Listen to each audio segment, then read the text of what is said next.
I think we're streaming. Party like it's 1960? I was in kindergarten in 1960. And a kindergarten beginning of first grade. So that's a while ago. They had some good cars then. 1960 Chevys, 1960 Fords, the first Corvairs, Falcons, the first Valiant, Studebaker Lark. Man, I mean, they had some cars then. Good stuff. Plymouth with big fins on the back. Hey, Braden, how you doing? Braden's here, and well, Tim and Buddy Carfano came in earlier, way earlier, but maybe they're here. Hopefully they're here. Kim is not here, but she will be. She called me, as she usually does on Thursday nights, because she has a meeting on Thursday nights. So she's headed back here, and she just isn't here yet. Hey, Vintage, how you doing? Yeah, you're right on time. Hey, and Buddy Carfano is. Buddy Carfano and Braden and Vintage all here right at 10 o'clock Central. I don't know what time it is. Well, Buddy, it's 11 o'clock where he is. And Crashes Roadrunner Garage, good evening. And yeah, I came up here last night. Kim had got that. She'd been driving that Bronco II around, having a great time with it, but she left a mess in here. So I cleaned up about 3/4 of the shop, but I want to get this cleaned up a little bit more before I pull my car in.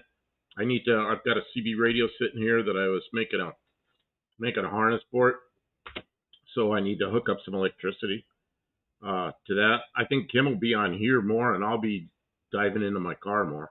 But she isn't here yet. She will be here. She called me, so she said she was leaving the meeting, and that was about, I don't know, 6 or 7 minutes till the hour. So I don't know how long it takes her to get here. I guess it depends on how fast she drives. She doesn't usually go too fast. Every once in a while I got, hey, slow down. But not usually. Barrows, good evening. How you doing?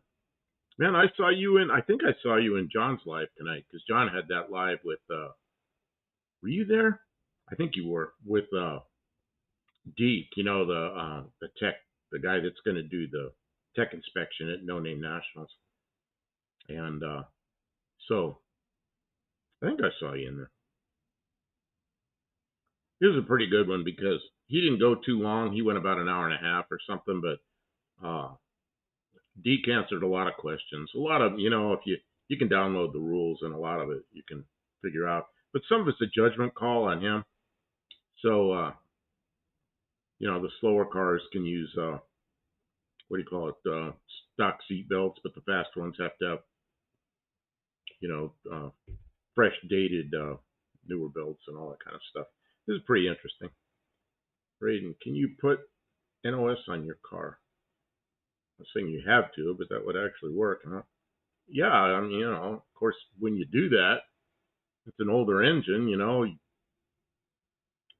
start stressing an engine that hard, probably can break it.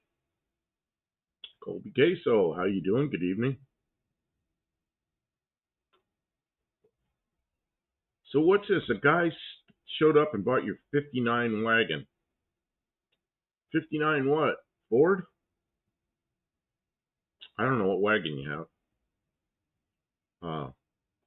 Man, I had a 59 Ford wagon for a while. I have 55, 56, 57, several 56s and 7s. Never had a 58. 59, which is a pretty decent car, and a 60, which is a really nice car, and I traded it for a Mustang, which I guess at the time is a good trade, but I wish I still had it. Faith Marie, good evening. You should do a live stream on the cars. Okay, so you had a 59 Ford. Wow, that's one that has a big pods in the back with the backup lights on. I really like those. Andrew Button, good evening. How are you doing? You should do a live stream on the cars. Well, we'll have my car in here tonight. We got a little more cleanup to do in here. Kim will get here pretty soon, and then we're gonna bring mine in, and I'll probably be working on my favorite place, under the dash on the passenger side. And Kim will probably be sitting here like I usually do. So you get to talk to Kim. Uh, Maybe I'll need her help. Maybe I won't. Ooh, I gotta stop this. Click the right buttons here so I don't make mistakes. Finish this. Fun thing, I spent the evening with my lady and her 3-year-old son playing in the park. I've never been around a young kid to this capacity, but I'm enjoying it so far. Yeah, 3-year-old son. Yeah, they start getting to be fun when they're, there's an age when they're not really fun. I mean, they're good to have around, but like changing diapers and stuff. That gets old.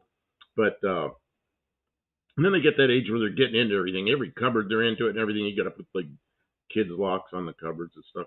And then they get a little older and it's kind of fun, because they get the age that you can remember what it was like being that age. And man, that to me, that's when it was really fun. Where are the cars at? Our cars? Well, I have my car right outside the door here, but I want to finish cleaning up in here first. But I want Kim here, so I'm not just walking around sweeping and cleaning, putting tools away, and everybody's sitting here just watching me do that. So then I'll bring my car in. We've got other cars outside. The Bronco's out there, and Kim's driving the Jeep, I think, tonight. And her Dodge Dart's out there, and my Plymouth Valiant's out there. When will you show the cars again? Oh, behind us on the screen behind us. We do that on Tuesday nights. See, we have a studio. It used to be our living room. Now it's a studio. So we have a studio, and it's really set up. Kim set that up so we can get pictures and pretty much live show them up behind us on the what they call a green screen. So, but up here in the shop, we don't do that because we have nowhere near the capacity up here. I'll show you what we have. Let's see if I can make the camera go this far. Oh, let's see.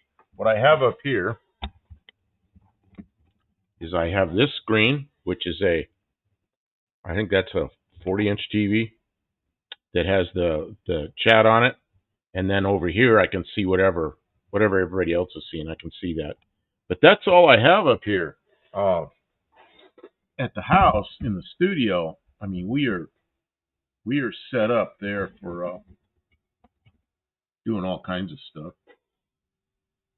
Oh, Dougster's here. Good evening. Yeah, we never have. Oh, temporarily here? Why are you temporarily here? You're getting ready? Can you put train horns on your car? I've thought about it. I've thought about putting a train horn in the back because I've been rear-ended so many times. I'd like to just push a button and have a train horn so wake somebody up that's poking at their phone so they don't run into me. I've been rear-ended 6 times in the last, 7 or 8 years. I mean, that gets old, And every time it does damage to a car, and it just makes a mess out of things. When you have an older car, it's getting parts and trying to get it straightened out again. It's terrible. Luis is here. Hey, how you doing? Hola. Good to see you. And Braden says, I fixed my exhaust pipe and had to buy new exhaust. Doug's there, almost ready for bed. It's getting late, huh? Oh, you probably got to work in the morning. So I don't know what hours you work. I know you're working. How are you getting to No Name Nationals? What are you coming down there in? I keep asking you, I know better. Ride your bike down there, but I know better than that. So I had to buy parts for my 97 Polaris Trailblazer 250. Faith says, I help a friend out with a dirt bike fix. Oh, okay.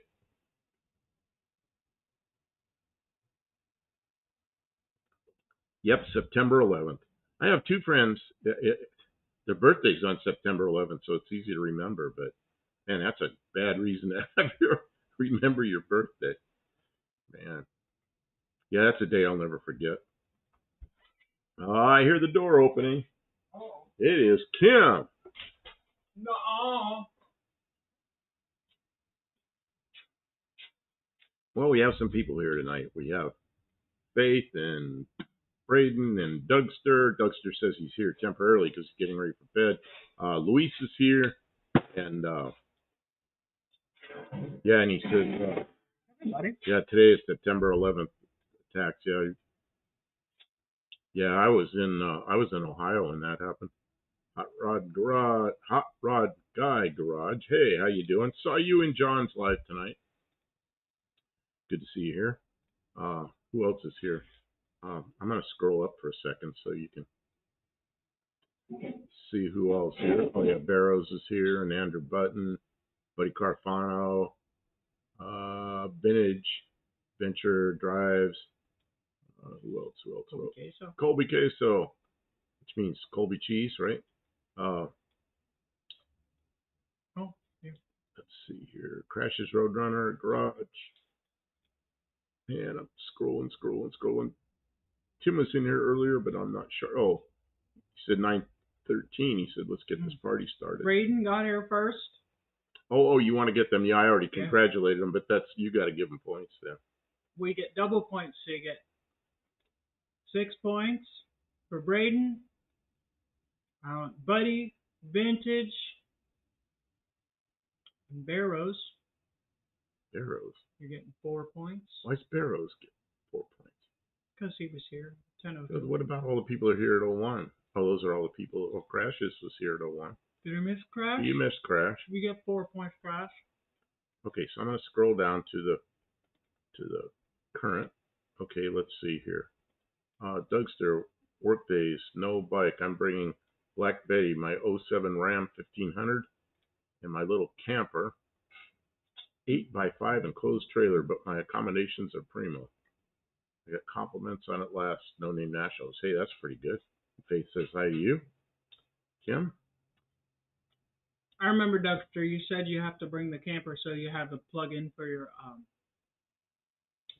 CPAP machine. That makes sense? Where's what machine? CPAP. He has sleep apnea. Oh, okay. Sleep machine. Oh. I need a wake up machine. No, you don't. You wake up just fine. You need to get off your ass and get things done machine. Well, yeah, sometimes I don't want to do that. I don't know what that is. It ain't me, I'll tell you that. Well, I don't feel like when I feel like getting with it, I get with it. Last night you were not doing so well, and I came up here and I look at this. I mean, this was a disaster area. Working CPAP. on that Bronco was. Oh, now I see CPAP looks like that. Mm-hmm. Now I understand.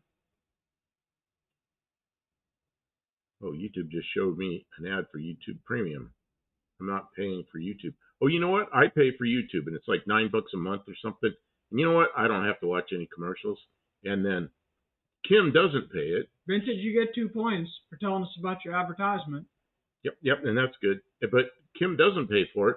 So every once in a while, I'm watching on Kim's computer. It's like, what is this? A commercial?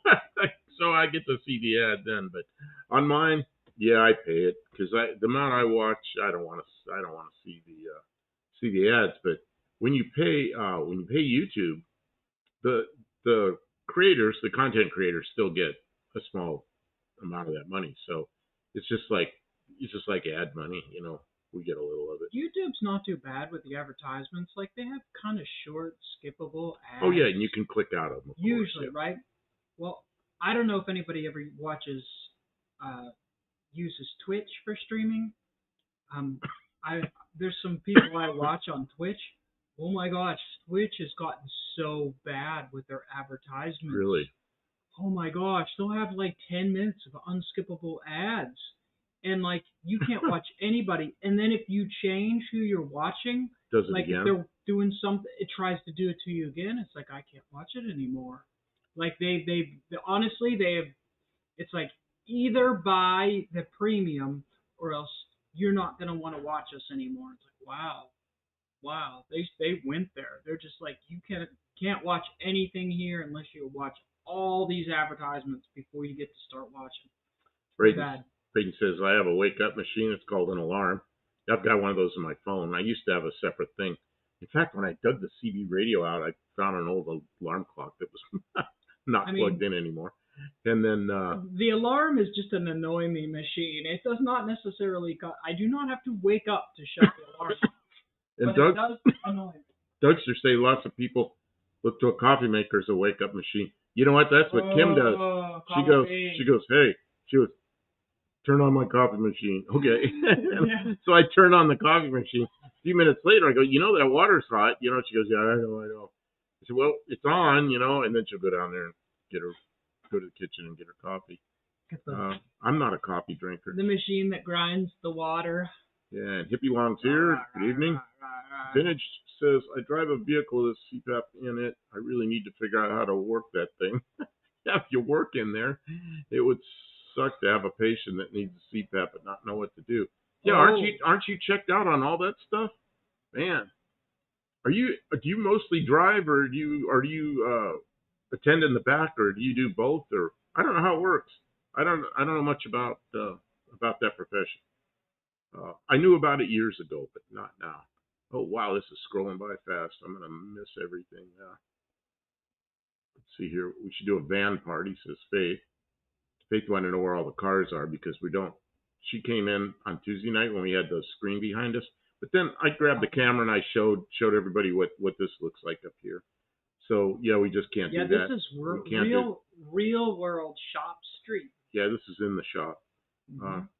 This is where we're supposed to get something done. Then it says, at my lady's house, there's a cat that attacks your feet in the morning. That's how we wake up here. Man, I used to fly this little airplane all over the place, and I was in Florida, and the weather was terrible, and there's a big old hangar full of airplanes, and they said, there's room, just take it in there. Well, I just slept in a sleeping bag on the ground in the hangar.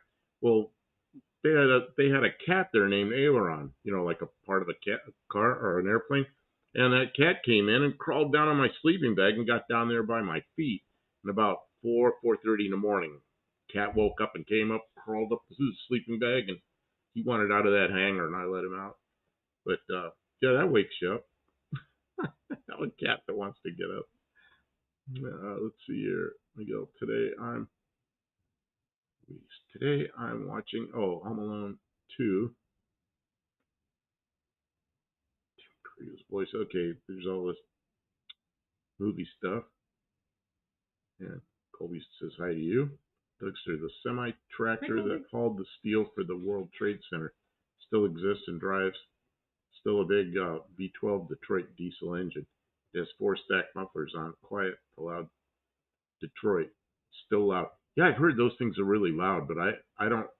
I remember old trucks, but I don't remember which ones are loud. Then it says my alarm clock sounds like a top fuel dragster doing a burnout, making a pass. Jeez. You just duck under the cover so you don't get hit. And won't let friends twitch. That is. Let's see. Detroit should never be quieted down. They sound perfect as is. Maybe from a distance, but I don't know. Right up beside it, maybe you could muffle it just a little. Finest sounding engine in the world at Detroit. Although I was really enjoying my Bronco II. It's completely uncorked. Oh man. It's just manifolds. Finish said, being an AMT, I mostly drive. I'm usually on the truck with the paramedic, so the higher certified guy gets to be in the back with the patient. Oh, okay. Yeah, you know, I took some EMT training when I was really young, and I figured out that that's not the profession I should be in. And they didn't have paramedics in the back then. It was 2 AMTs. But that wasn't the business for me. It looked all exciting and everything, but you gotta really like your work, you know. And I was more of a mechanical kind of person. The song of a Detroit diesel makes 4-cycle engines sound tame. Green says, write a big Peterbilt that's gonna go by. I can't. It's so nice when you get 2 stacks. Those things are bulletproof. I disagree. 2-stroke motorcycle is best. Man, I remember 2-stroke motorcycles a lot. And I flew 2-stroke airplanes a lot. I always say the 2-stroke airplane engines, it's the closest thing. It has more power weight ratios, almost as good as a turbine, but not quite as good. I race 2 strokes all the time. My RM125 is awesome. My RM465 is magical.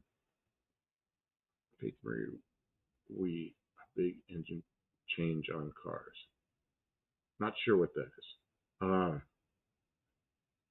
Dougster says H2 750. If you, oh yeah, or an RD or RZ 350. See, I don't know what any of these are. What was that motorcycle you had that you sold? Well, you didn't sell it. You traded it for a Subaru. Subaru. Yeah, two-stroke is the way to go with bikes and semis. I would drive a two-stroke car if one existed. They do exist. Yeah, I still would like to have an old Saab, like a There's no options to Saab drive a Saab two-stroke '93. car. I think what they were. I had friends in high school. What They had, year was that? oh, 1970s, early 70s. They had three-cylinder two-strokes, and then of course there was the East German car, the Trabant, which is a two-cylinder two-stroke. Yeah, they're old cars though, but they're not. Luis, yes, a Ford Bronco II. It's 1985 model, and it's been fun. Oh, did you see, Luis? Recently, just got it running. Did you see that short video I put up? It was the last one I put up, I think. It was There's a short. yeah, it's a short, and Kim comes driving up hill between some stuff and comes up in front of me. I can't wait to get that video out. I had to throw the because of chronological order, I had to put out the brake repair video that we just put up. But the next one I should be able to put up with, like results where I actually take the Bronco 2 out and drive it. And there's this, there's one shot that I got with the camera, right, where I have it set up and I take the Bronco down and I just gun it and go sideways, spinning the tires up past the camera. It's just going sideways with all four spinning. It's good times. It roars because there's no exhaust on it, so it's like roar. What engine would you put in the BMW I setup? Braden wants to know. I don't know. A car like that, you'd probably leave it stock. I saw a two-stroke airplane, three-cylinder airplane engine on Marketplace. Oh, you did? Yeah. A three-cylinder. Yeah. 75 horse two-stroke. I wonder what that is. I don't know. There are like some around. Fresh rebuild. Huh. I'd be interested to see what that is.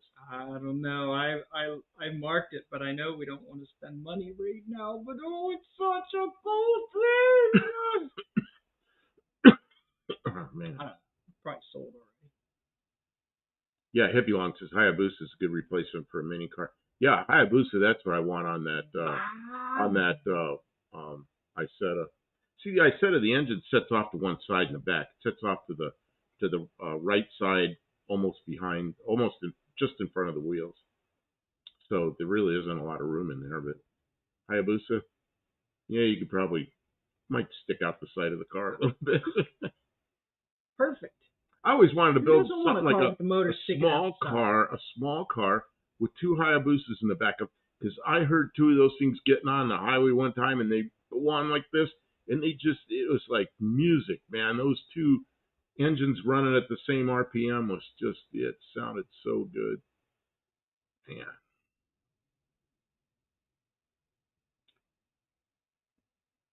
Oh, Dougster says he's out. He's got to pretend to be an adult and go to bed.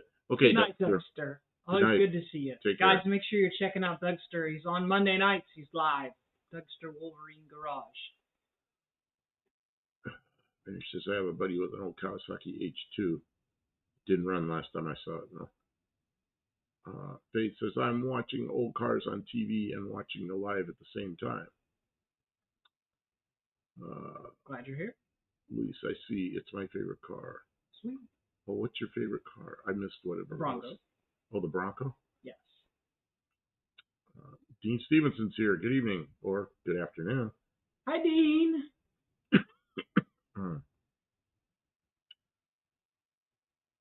Oh, Luis says, I see a TV commercial with Ford in Walt Disney World back in the 70s.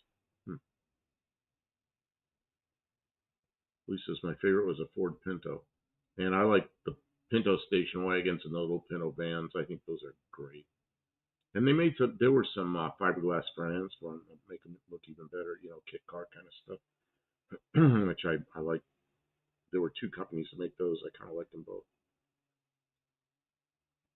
Adventure says the Yamaha, his dad has an 83 Yamaha XS 850. which is a 3-cylinder 4-stroke. It sounds so weird. That's a hell of a motor. You would think that's a lot of engine for any small thing.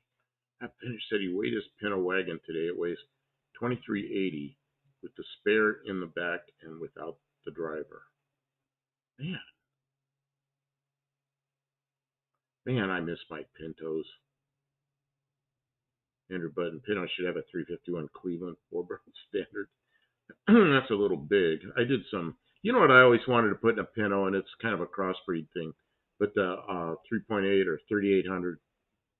You know, the rear driver Buick engine, because it would fit in there. Because the V8s are kind of long for a Pinto, and I've done some conversion radiators for them, and they are just stuffed in there, you know. And a lot of times you end up cutting into the firewall and everything. But one of the newer V6s would probably really be something. Vintage says fully clothed, I'm 170 at the most. Barrow says he had a dual engine go-kart.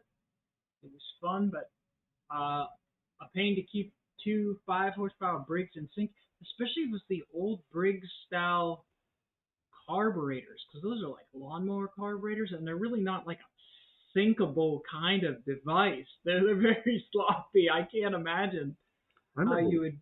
I remember watching races, go-kart races, and they most of the carts had 2 McCulloch 2-cycle engines on the back of them. They sounded pretty cool. I don't know how much horsepower look at this, GM 4.3 V6 would be better.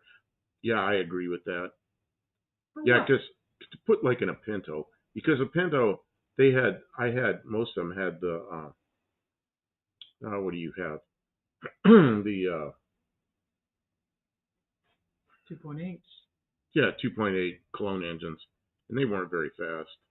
They were okay. They were a lot better than the 4-cylinder, or a little better than the 4-cylinder. Dr. Goes here, dual engine go-kart. Yeah.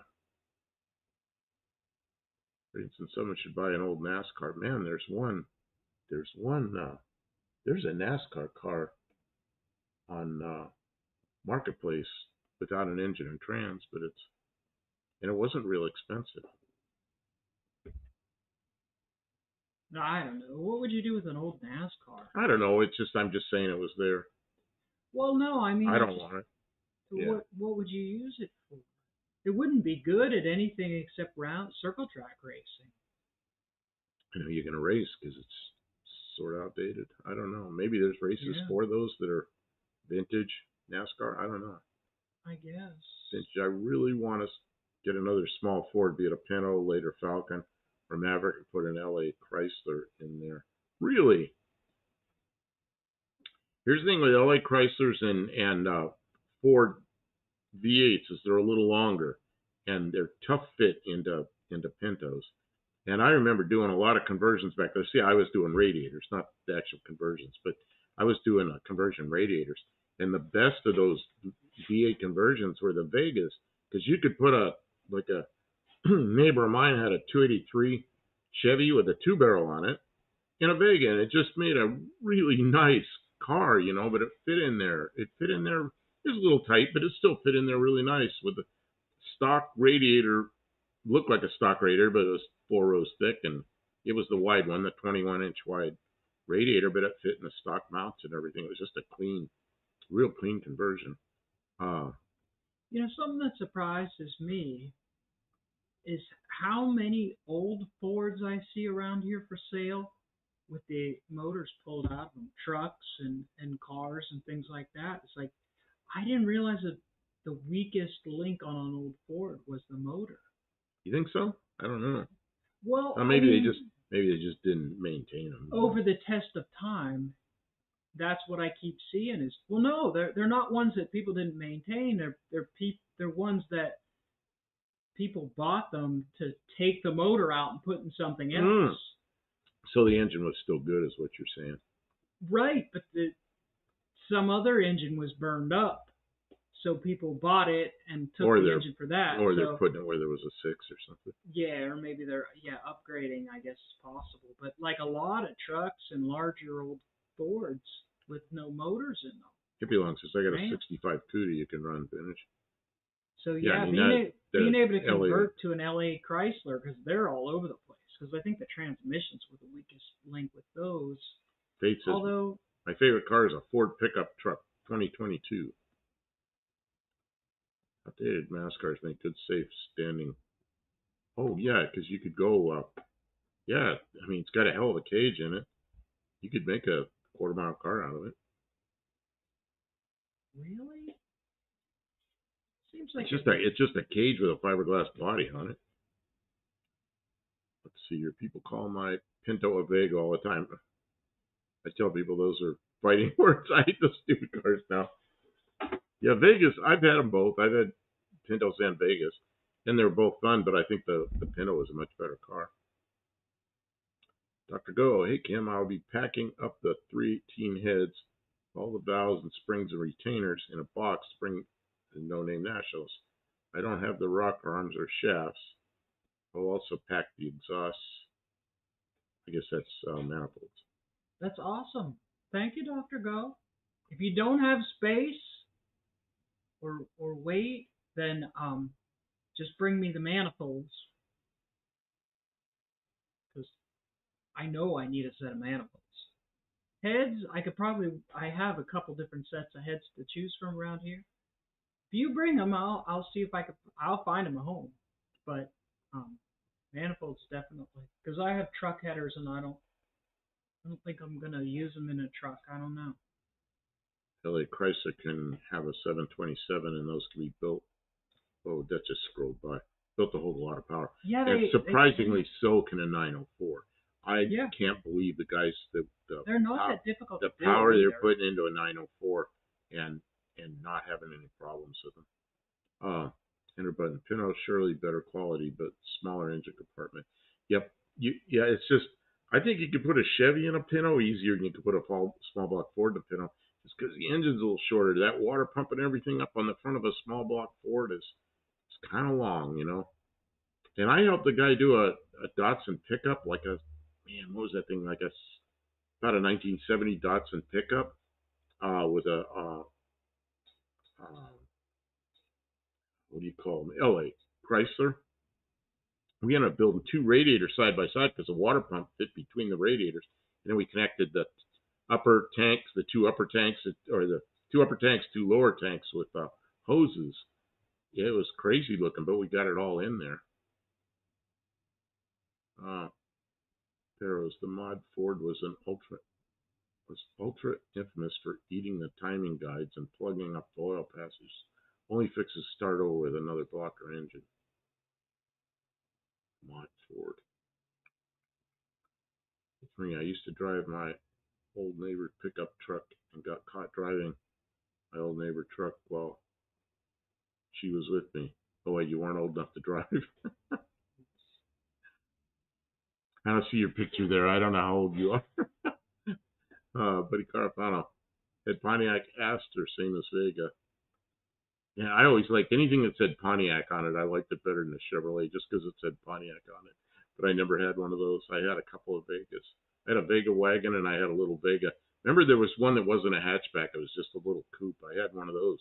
And I drove that thing around for a couple of years. And I'd fill it up with gas and put 2 quarts of oil in it. Every time. Fill it up with gas, put 2 quarts of oil in it. Because it was an oil burner. But it was reliable.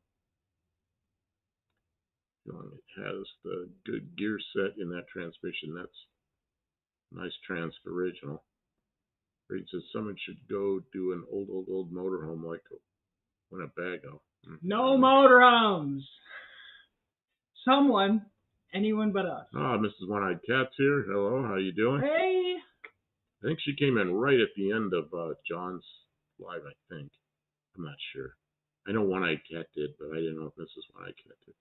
Dr. Go, there are the 302 casting closed chamber heads. I remember you mentioned that. I was hoping Cool. you might do a future porting video that I could learn from. Well, that'd be interesting. But in 1974, when the Pinto got the 2.3 Lima engine, they had to change the radiator support to even fit that thing in.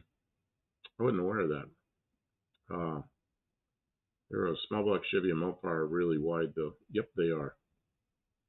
Yeah, the small block Ford, like I remember, like 289s are Oh, really narrow, and of course the 302. But the 289, because the valve covers are so small, it looks really tiny, but they're long, And I always struggled with that a little bit, unless I was put in a big car.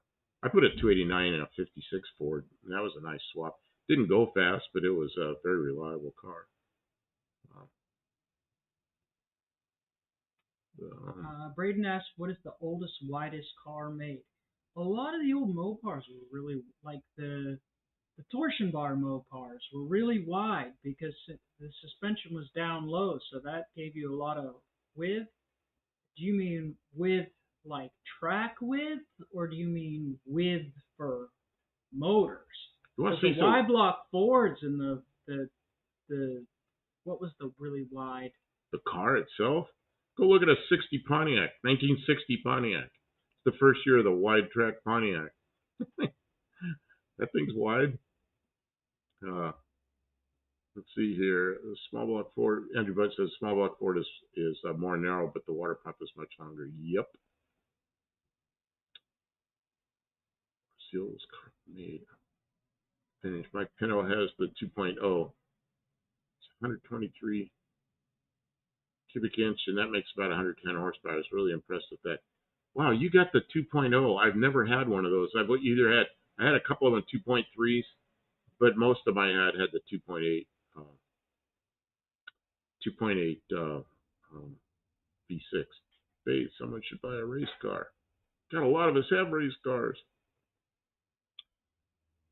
Good car on a Pontiac had wide track. Yep. Okay, Kim. No, I mean yes. I want to start. I mean what? Can you take care of the chat while I'm going to try to clean up some of these tools and things Oh, because I want to get my car in here. I want to clean up this before I come in here. all right. Andrew Button, truly the Pinto should have some of the factory. Oh, some from the factory, the optional 429, 460 engine. Yeah, I don't know if that would have done well in there. That's a lot of motor for a little Pinto. Barrow says the 2.3 Pinto core and radiator really help with the 302 swap. That or the Mustang 2 that came stock with it, same as the Pinto. What I used to do is I took the same dimensions as the Pinto radiator, and they had the tubes on 9/16 centers. I'd go to 7/16 centers, and I'd put the fins a little closer together. Yeah, some people go 16 fins per inch. I wouldn't. I'd go like 13, something like that, and then 2-inch thick, so it's 3 rows. And man, those things would cool any small block real well. But it was probably double the cooling capacity of the original one that fit in the same frame. I mean, it was the same. If you looked at it and didn't know what you're looking at, you'd think it was the same. But this one I cat, we're going to be busy this weekend to get shit done in the car. Yeah, Yeah, you are. that's kind of how we got things The end done. is coming soon. The end. The beginning of the end. The end of the beginning. I need. Vintage Adventure says I sprayed paint out of a gun for the first time yesterday. The paint I mixed was supposed to be gold, but it came out yellow. I'm not exactly mad. Just have a different view on the scamp now. Who said that? Vintage. Oh, it came out yellower than it's gold. Oh, I'm looking. Here it is. I just didn't even look over here, but I happened to see it. I'm going to scoop up nuts and bolts of this. Okay, yeah, just put them all in that box for now, I guess. Yeah, alright.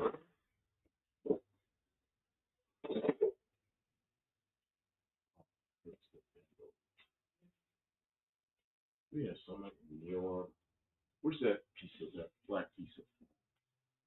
If I bend over like that, I'm gonna. Do you want me to just clean up those nuts and bolts? I don't want to ask you to do this. I'm just looking for that piece of foam that I can kneel on.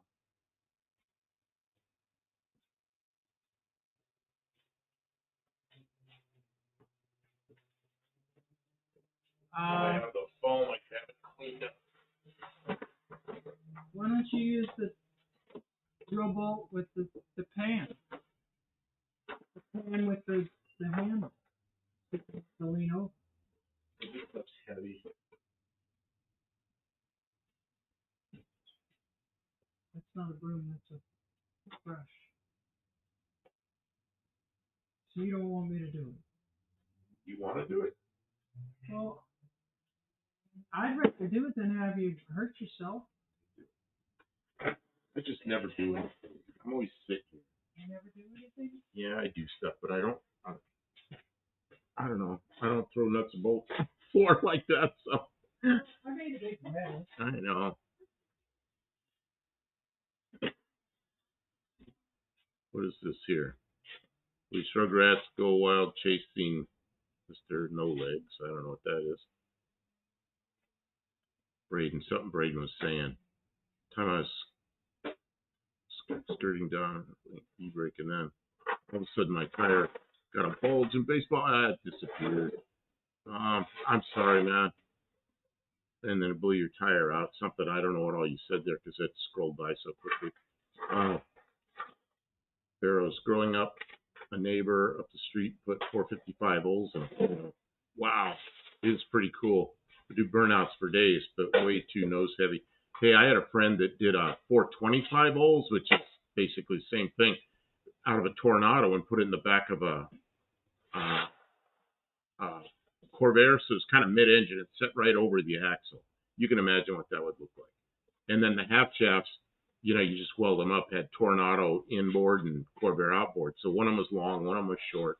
Man, that thing would do wheelies. Not real high, but it would do wheelies. Hippie Long, does the racetrack for the No Name Nationals have camping? Yes. Oh, yeah, a lot of people stay there. They got showers. They got some food, although I guess they're going to do a food thing on Saturday night. But then there's a place there you can buy some food until, I don't know, in the afternoon. And it's real close to town. It's driving to town. You're allowed to camp at the track. Oh, yeah. I'm trying to. But it's just a racetrack. It's not like a campground. Yeah, it's, you camp in the pits, and they're big. Yeah. The pits, some of the pits are paved, and then there's a lot of area that's grass. And a lot of people hang out in the grass. You can camp there, but it's not a campground. Spinach says, I've got a 500-mile drive to Sykeston. It'll be my first time driving out of state. Really? I grew up quite a bit on this. Okay, stuff's going by quickly. It's your first time driving out of state. Man, you're going to have a good time. Spinach says, I was wondering about camping. I was planning to camp at the track. I have a nice cot, tent, want to use it. Where does everyone else sleep at No Name Nationals? We get a hotel because I'm a big wuss. And I think Kim, the first year, was sleeping in her van. Yeah. But then There'll be lots of people camping at the track. I like a hotel room because I want I don't know. I'm a big wuss. Some people have an RV. Some people sleep in their vehicle. And some people have tents. So, you just. Yep. There's room to spread out if you don't want to be near the RVs because they have generators and it's noisy. So, but there's room to spread out. There's not so many people there that the facility is like cramped. So you just pick a spot where you're comfortable and set up your tent and nobody will bother it. The worst thing about the place is the phone. The connectivity is not real good. They put the first year they put some kind of system in. It didn't work very well, and they just decided they weren't going to do it again. So if you're there, we have Verizon, and it works okay. It's not real good. So I'd say that's the worst thing about the place. But so what? It's like, so what? You're there with all your friends. Yeah. Who you gonna watch on YouTube? The people who are standing there that you're talking with. Yeah, right? So you're not gonna want to be it's good. And at the end of the day, you'll be exhausted. You'll just want to rest.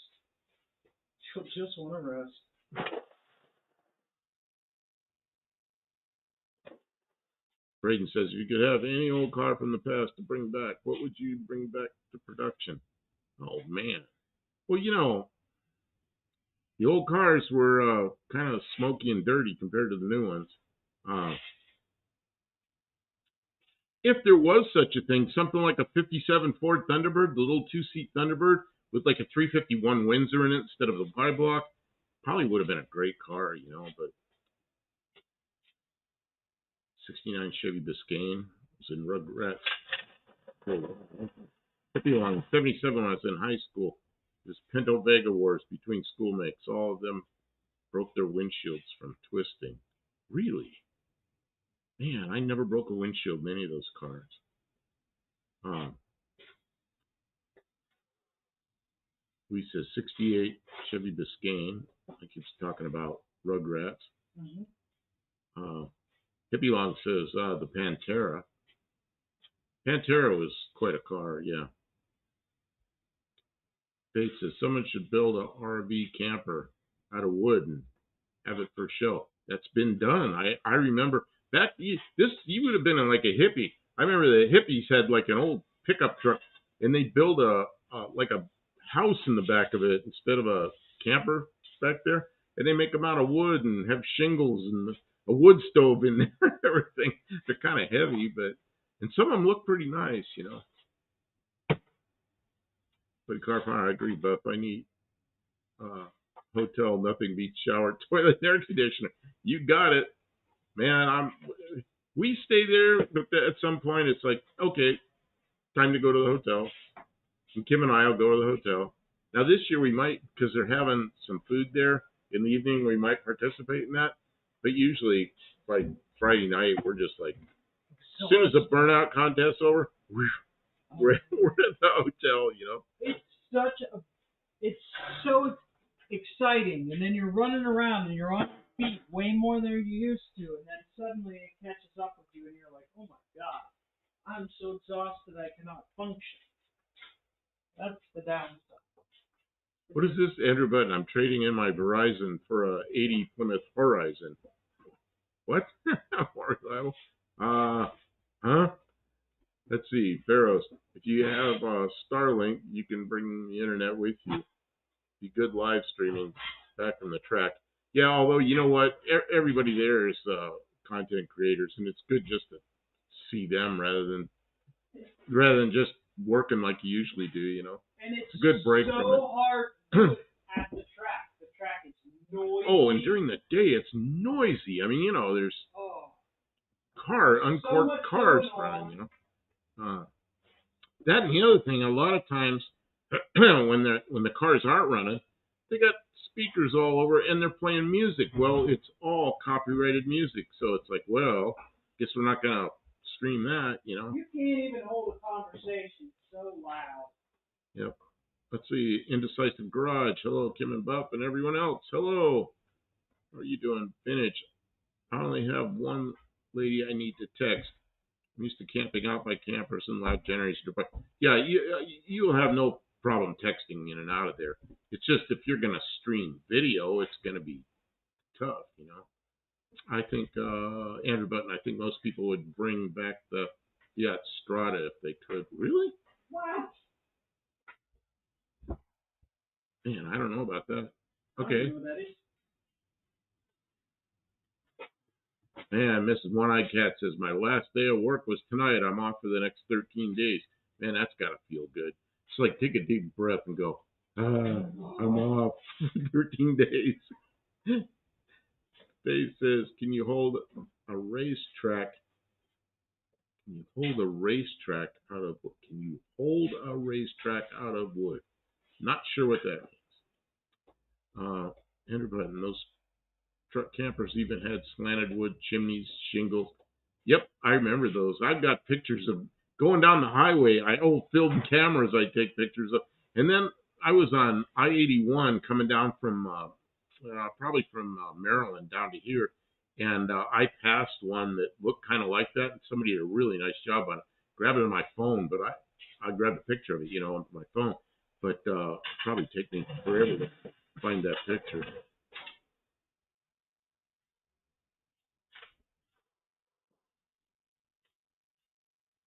Miss One-Eyed Cat says, I get paid for it. That's good. Yeah, I remember having. I had one job where I got paid vacation. Paid It vacation was really time. good. Wow. Oh, and it was that last job I had with the defense contractor. I'd been with them long enough that I had the maximum. We didn't have. It was kind of cool because we didn't have uh, sick leave. We didn't have holidays. We didn't have actually vacation, anything. We just had a set number of days off, and the most you could get was 34 days a year, and I was at the 34-day level. So you could either take your 3-day weekends, or you could go to you could take vacation time, or you could use it for sick leave, whatever you want. They didn't care how you used it. So that was really nice. I didn't get sick a lot, and I took a couple of sick days, but mostly I used it just for time off. If you like, in California, a guy has a camper carved out of a giant redwood log. Wow. Indecisive Garage. Food is Saturday after awards. Oh, yeah, that's correct. I got to fix this camera. It's not pointing where I want it to point. I think it's struggling. Uh, like a 30-foot redwood on its side with wheels. Man, that sounds like Barney Rubble. Andrew Button, Buff, you listen to much heavy metal music? Not really. I don't listen to much music at all. Music I like, man, what did I like? What do I like, Tim? Uh, the stuff when I was in high school, I guess some of it, you always kind of like your high school music, but that was like late 70s, or I mean early 70s, 70, 71, 72, and none of it was really that good. I like the stuff about 10 years later better. It's, who is it I like a lot? Uh, I can't think who it is. But you know the stuff that's like 1981, 82, 83, that vintage. Um, hey, Inspector Bruce is here. Just got back from visiting friends across town. Got an airplane there, twin engine airplane. Gray Bullet's here. Hey, how you doing? Vintage says I only work 2 days a week and get 48 hours. Well, yeah, but you're on. What? You're on 48 hours at a time? Yeah, I know. McGill says the Beach Boys. Oh, the Beach Boys. I mean, that was when I was a little kid. Beach Boys kind of stuff. Stray Bullet. I'm in a foul mood tonight. Oh, sorry about that. Faith says I watch races at 7 p.m. Mean Street Mopar. Good evening.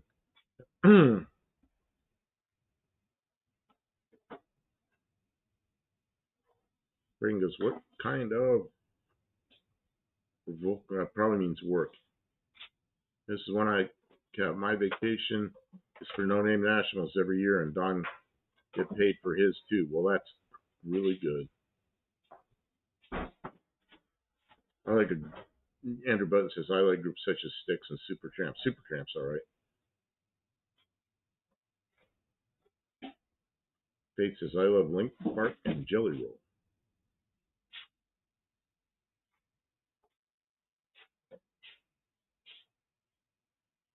See, my memory's so bad I can't remember the names of the groups I like.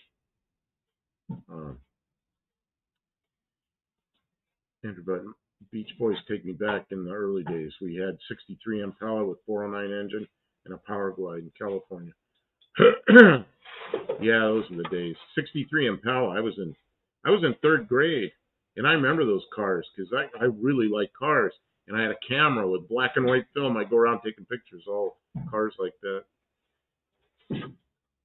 Then she says I listen to a lot of classic rock and funk. My lady and I would listen to old vinyls while drinking wine and cooking dinner. Indecisive. Bob Seger. Bob Seger's all right. Bob Boston Foghat Rush.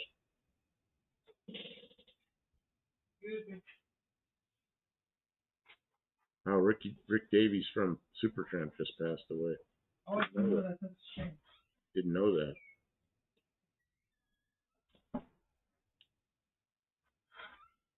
Um, who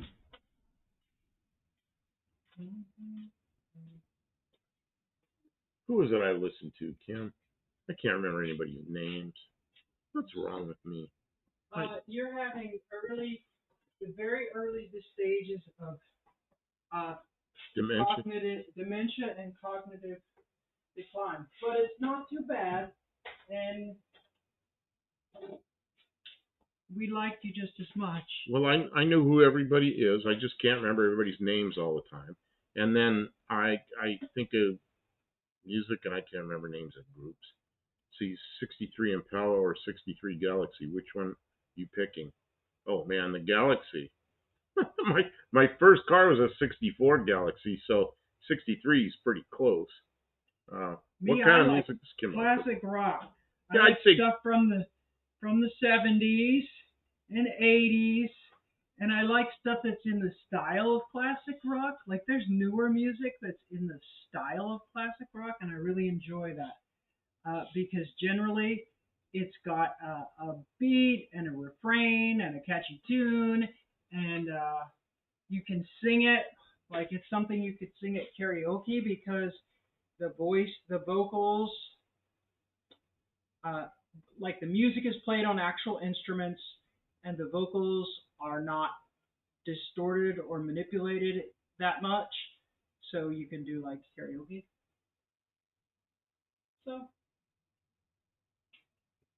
and a lot of times, classic rock can be very like it can have some like folksiness to it, and I do like some folk sort of rock. It's just that I don't know, it's a vibe. I enjoy it. Not everybody has to enjoy that, but it's some stuff that I like. You asked what I. This hose is bad. Let's probably throw it away. Looks like some motorcraft. Oh, I'll bet you this is uh heater hose from 1985 that's been through a fire. Should probably throw that's that probably in the not going to trash. be any good. Probably throw that in the trash. I think that'd be my last choice. See, this is old Mopar hose from 19. Let's see if we can ID it. Um,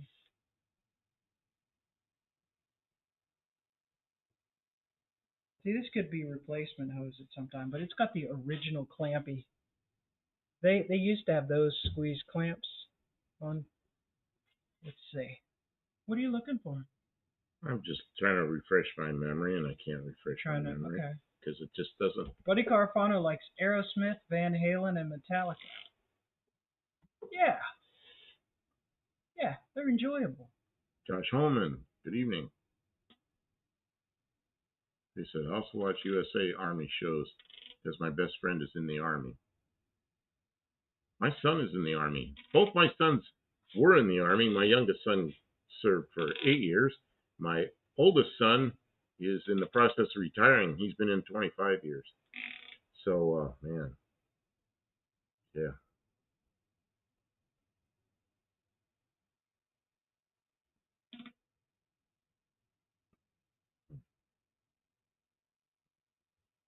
It's called a Corbin clamp. What's a Corbin clamp? Oh, I forgot to turn my noisemaker off. This is a Corbin clamp. Oh, that's Listen, a Corbin it makes clamp? a noise when you go around it. I never knew that was called a Corbin clamp. I didn't. I used to use those things all the time. Didn't know what they were called. I got to turn this noisemaker off. I'm a musician, so I appreciate musicianship. Classic rock gives me the musicianship I want to hear. Yeah. Oh, that's not to say I don't like any other kinds of music, but I mean, if you had to ask for a specific, a lot of people are. If you ask what kind do you like, people are like, oh, I like all kinds of music, and like that's that's not a very good answer. Like, but yeah, funk can kick ass. Like I'm, there's lots of other kinds that I'll enjoy.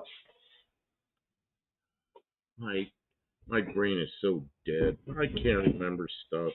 I know, Stuff that's really simple and it's irritating to me. Well, you can prepare for next time. Oh yeah, I want to talk about music next time, and there won't be anything to talk about Why not? because they won't be talking about that. Of course they will. If you want to talk about music, everybody has an opinion on music. People are. talk about music. It's okay if you don't want to talk about music. Guys, don't make them talk about music. It's not rich. I am just Mangoes. So, can't remember simple shit. I'm sorry that you're having trouble with your memory tonight. I know some I want to talk about, and I can't talk about it because my memory's so bad. Such is life, I guess.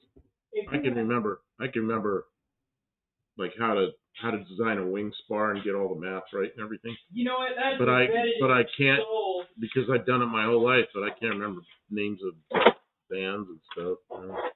Yeah. You know, with some time it will come out. I know it does with you. Oh, I know. I'll remember like in the middle of the night, and I'll go wake up and go, hey, remember I was trying to remember this band, but this is who it was. She'll look at me like, what are you talking about? No, I get it, because I have that sometimes too. Wait, which Disney? A witch? The wrong kind of witch.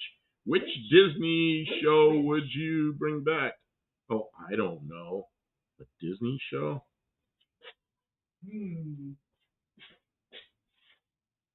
Which? Inspector Bruce says, for music, check out Two Steps from Hell or Thomas Ferguson.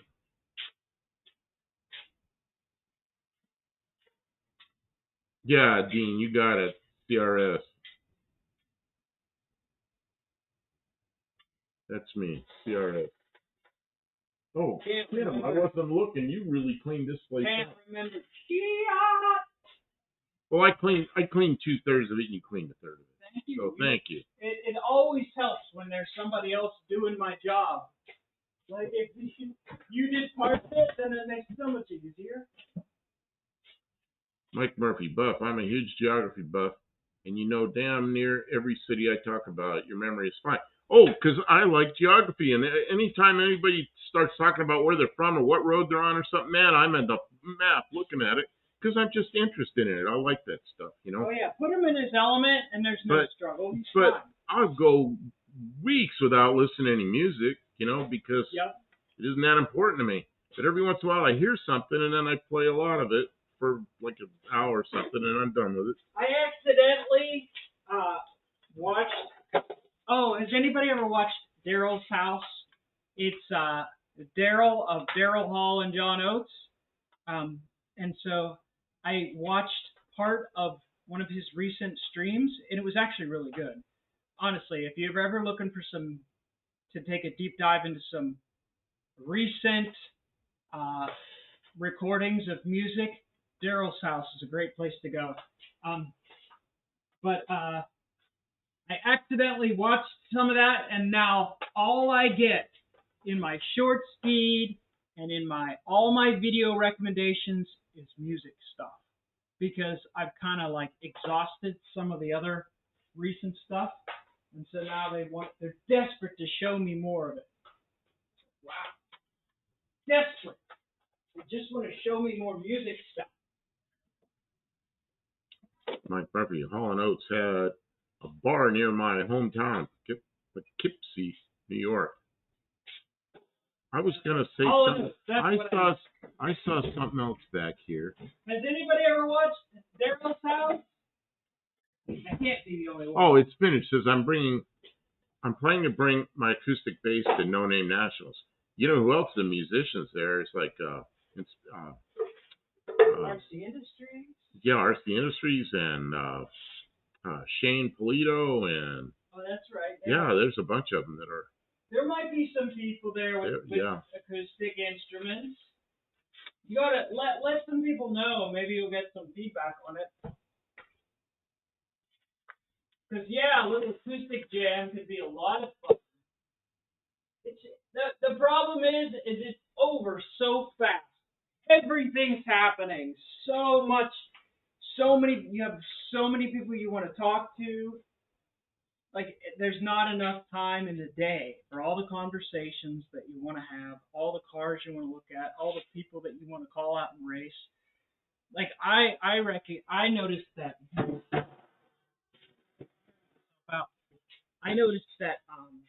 Having the mini bike and a car there is like too much going on, and like some people don't realize it. They're like, I'm gonna run in this like they're gonna run multiple vehicles in multiple classes. It's like, whoa, you're gonna eat up all your time. Like lower your expectations and then just take as much in as you can. Right? Like we're gonna run in the 6 cylinder class. I'm not even gonna try and run in the open bracket, even though I could, because I don't want to run in multiple classes. I just want to run in the 6 cylinder class, and that's cool. And yeah, because I don't want to get overwhelmed. I don't want to be stuck listening. Yeah, because if you're in a class, you have to listen for the call so that you get up in your line where you're supposed to be and stuff like that. Anyways, I mean, just go and enjoy it. If it's your first time there, just like take as much you can, and you surely miss out on half the stuff you wish you had seen. And if you make too many plans, you'll be disappointed that you overwhelmed yourself. He says, does anyone like the Packers and the Packers and Cowboys? I like both. Green Bay. I know a lot of people like Green Bay. Yep. Buddy, I didn't finish the trophy. I was looking at that as something maybe I need Oh yeah, to do you got to get tonight. that done too. We got a lot of. All of a sudden, it's down. We're down to what 6 days, and we got a lot to do. I was working on it super rough. Although our cars are both running, so. Yep.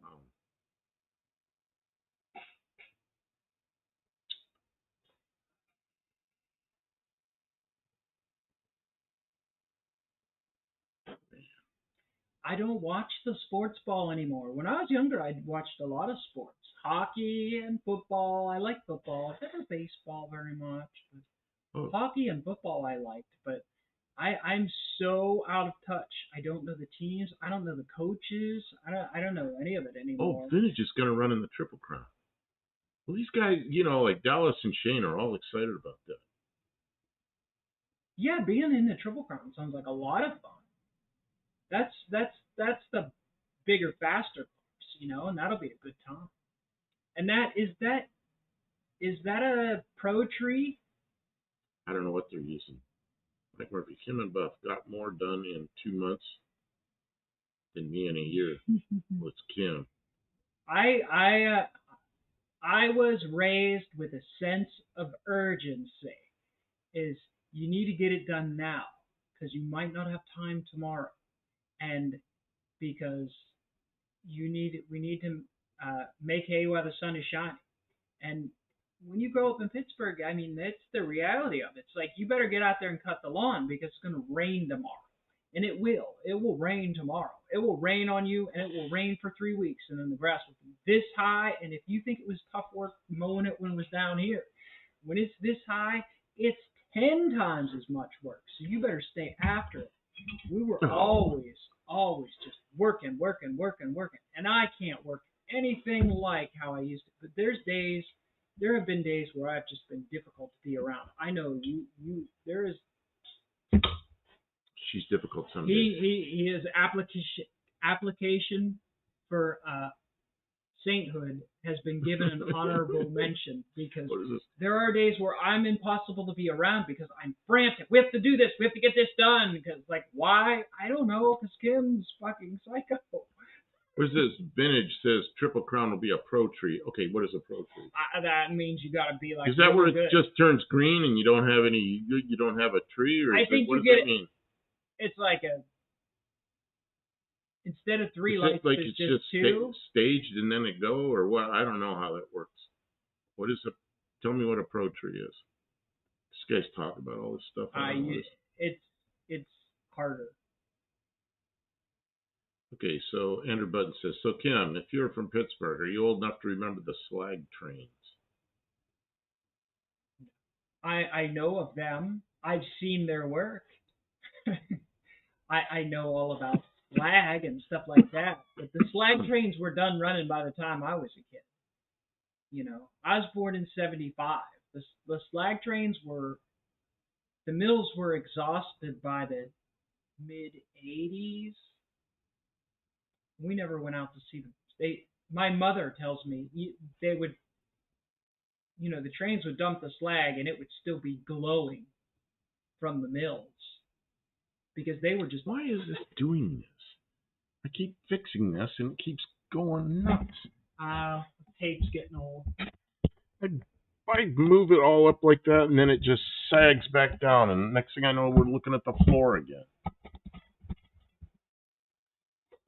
Well, there, now we're looking at the Studebaker. Gonna light the Studebaker up. I normally light the Studebaker up when we get super chats, but that's how it looks when I get a super chat. The Studebaker lights up. What's Roblox? Roblox? What the hell? Yeah, that's what I say. Faith says, what would you bring back from, I don't know what that is, Roblox? Roblox is Roblox? a video game. Oh. It's like an online one where you can play with other people, and there's lots of things. But I'm not sure what car. I don't know. Last night I almost blew my hand off with a firework. You can tell who all the young people are. Be careful. Poison was originally from Pittsburgh? Now, see, I asked a question. I wasn't paying attention. Did anybody ask what the pro? Did anybody answer what the pro tree was? Pro tree. Okay. Somebody explain to me. Somebody explain to me what it's. Oh. Okay, I was gonna say, what is a pro tree? Because if he knows what it is, oh, here it is. The pro tree shows all the yellow lights at once instead of them lighting in a descending order. It's a very short trade. You get to stage yellow, go. Wow. But that's not the same as instant green, or is it? I've never done any drag racing, so I'll get to learn something. See, we won't be on a pro tree, so you'll get to see the light. You should watch some videos about how to cut a light, how to stage your car, and how to cut a light. Now here I am. My brain just engaged with music. Who was I listening to last week? Dire Straits. Does anybody remember Dire Straits? That's old stuff for most of you probably. We got to install microwave ovens. Yeah, money for nothing. Kitchen deliveries. We got the movies, refrigerators. We got the movies, color TVs. Oh, Andrew Budden says, never an instant green, always a staging light. Mike Murphy Buffett's one of our last 93 days here in Colorado. I went swimming in the whatever river that is. Cordray? I don't know, river yesterday, Fort Collins, freezing. Oh yeah, still cold. The water coming out of the mountains is always cold.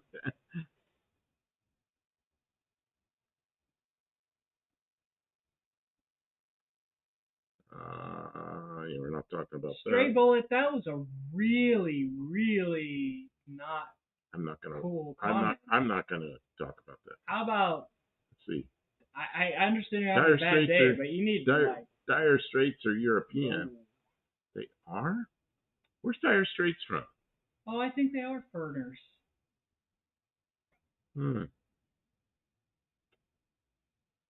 Industrial Disease. It's one of my favorite songs. Yeah, I remember that. Oh yeah, I was listening to all that last.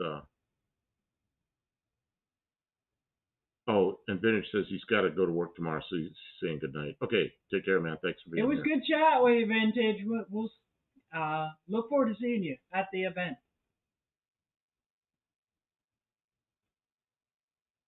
We got a tough time to get to work. CB is not good. All right.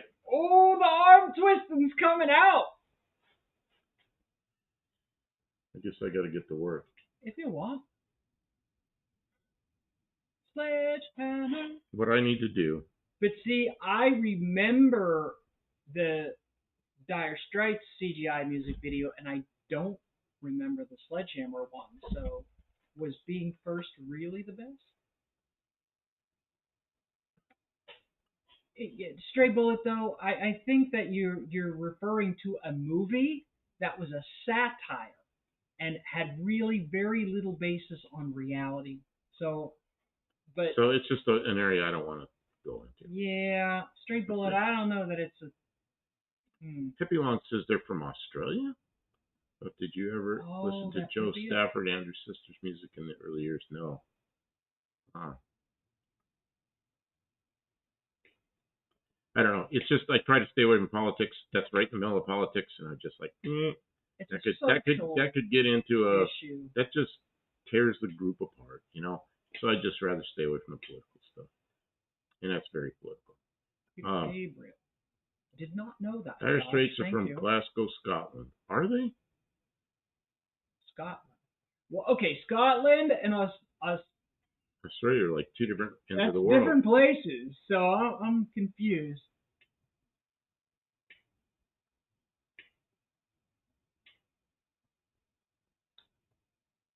Wendy, I don't.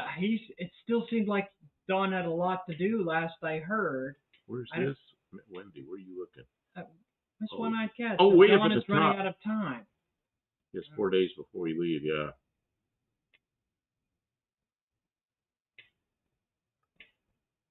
Oh man, Genesis. My mom listened to records when I was a kid. So Land Dire of Straits are from Confusion, I England. remember that. Well, see, too. Inspector Bruce says they're from England, and then they said they were from Scotland. And I remember I was in England, there was a guy that was taking me on a tour, a couple of us on a tour through a big old cathedral. And he It's all says, about music and politics. and he goes, well, you can tell I'm from Scotland. And it's like, no, I couldn't tell because I couldn't tell the difference between a British accent and a Scottish accent. But he was embarrassed by it. Oh, Hippie says he was wrong about Dire Straits. So, not Australia. Yeah, I really like Dire Straits a lot. I really like their music a lot. Okay, Kim. Oh, is that like stuck? Looks like it's real jerky. Like. No, it only sticks when you open it wide open. Okay, you know what I And couldn't that's kind of find? normal for. Last night I looked all over here for the green. I listened to a lot of Tom Petty when I was younger. CRC Power Loop. It should be on that shelf. If it's not, then I don't know. I couldn't find it last night. I looked and looked and looked and looked, and I could not find it. You looked and looked and looked and I looked. mean, I looked for probably an hour last night for the CRC Power Really? Loop. I could not. I'll bet it fell down behind the toolbox or something then.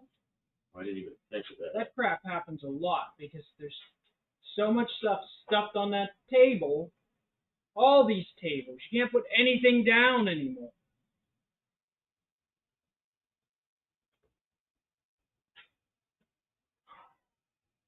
We've got 50 cans of CRC Power Lube. You're telling me you can't find one? We have one open, and I don't know where the rest of them are that are closed. But I couldn't find any. Couldn't find an open one to use. Looked and looked and looked. All right. Well, if you already spent time looking, there's no point in you looking more. Okay, so what I'm going to do right now is get this ladder out of the way.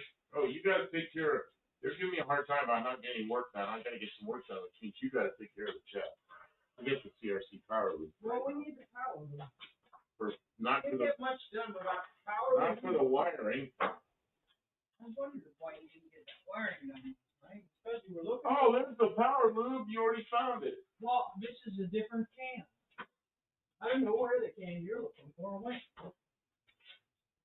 It's supposed to be on this shelf right here so you can reach it. There's too much stuff got put on the high shelves and you couldn't reach it. Where's this? So it's not part right. Oh, that's pretty well. Okay. Nobody's paying attention to chat right now. Sorry. Can't do everything. I can't do everything.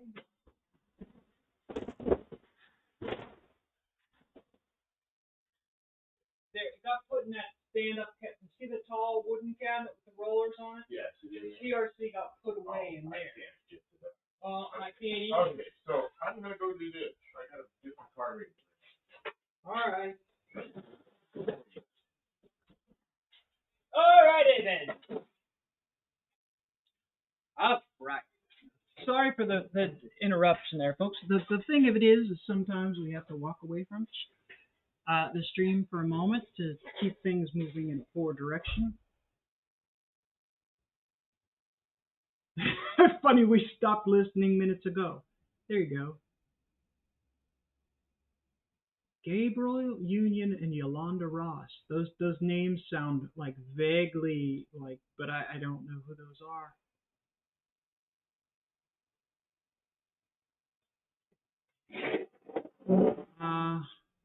Stray Bullet will moderate the chat. All right.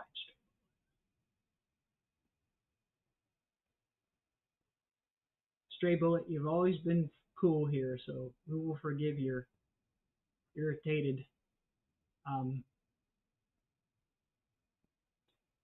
Yeah. It's been a stressful couple of days. There's been a lot going on in the world, and there can be things. Actresses from Omaha. Okay. Thank you, Pitt.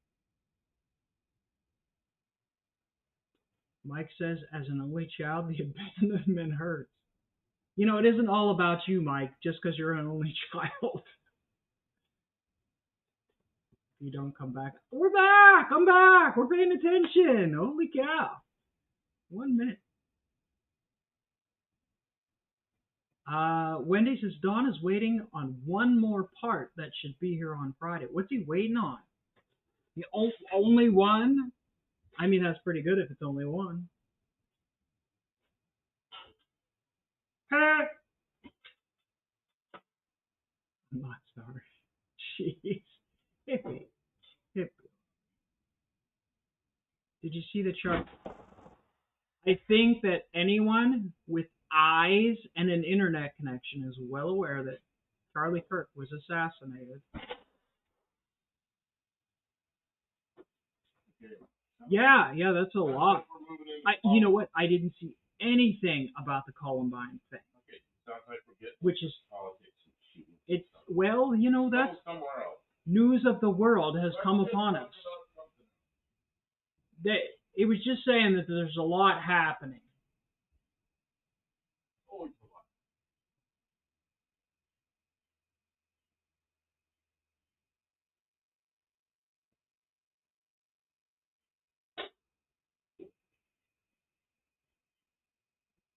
Tim, I want to get guided a little bit so I can get the passenger door open.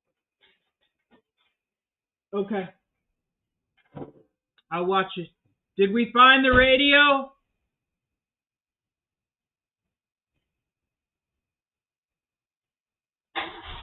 I'm sorry that Dawn has been stressed and snippy with you, Wendy. You don't deserve it.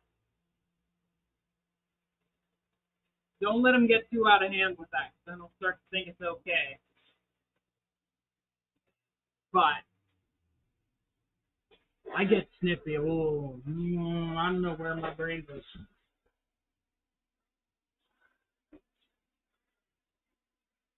You got more.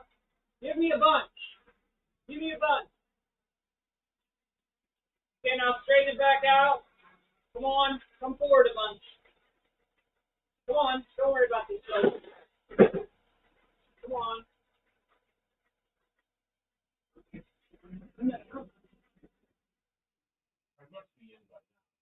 Well, I know, but it might be better if you're in more. I don't know. I guess we can move it. A transmission coolant line?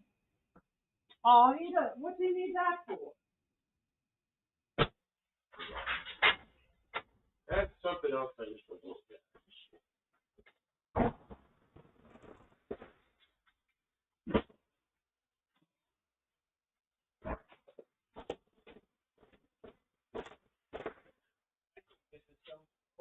I had hell when I get it close. I had to go outside to get it close. It was jammed, and I couldn't get it unjammed. Well, the wood is rotten. That's why it's not working.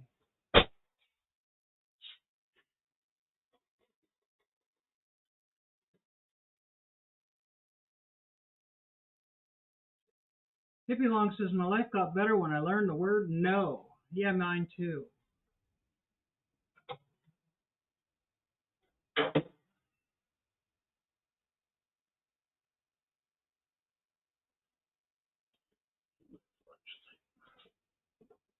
Or no, that's what I need to do. Take care of too many people. Something crazy just happened in this chat.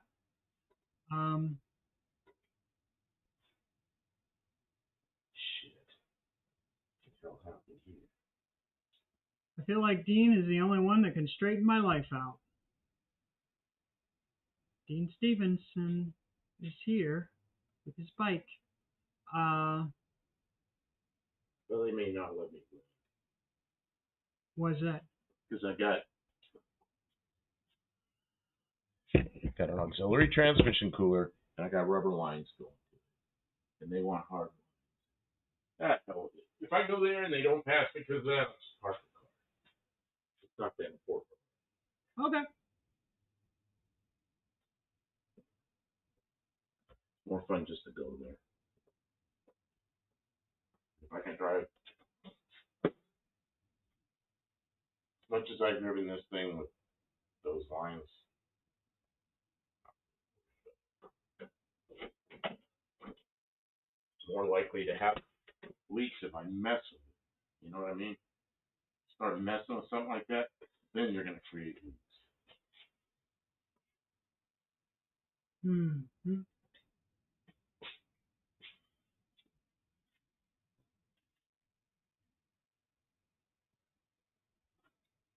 This is the sniffer. I tell you, I ran the sniffer. Where does this go? I know there's a place. Pit, there is a little bit of metal flake in there, but it doesn't really show. The paint has just a tiny bit of oxidation on it, and we'd have to buff it, and he doesn't want to. But Buff doesn't want to buff. Buff doesn't want to buff. And there's a good reason for it. Because sometime I'm going to want to paint it. And if I start buffing it, putting a bunch of slick stuff on there and wax and everything, it'll be so hard to get all that out of the paint before I sand it and paint it. I'd just rather not do that. You know, the last thing you want to do is wax a car that you're going to paint in the near future. He'll be long wants you to remove the stripes and retape. It would look really sharp with fresh stripes. Everybody wants me to redo the stripes. It would look nice. You know what? If I take those stripes off, they are never going back on again. Back. I don't like them. I don't like them when they're new. Okay. Okay. I guess I could just use the flashlight. But you need a light? Yeah, I mean, it's a dark hole under there. Well, do you want the light? We got this light. Okay. I don't know. Let me see what I need first. See if I can even find a wire.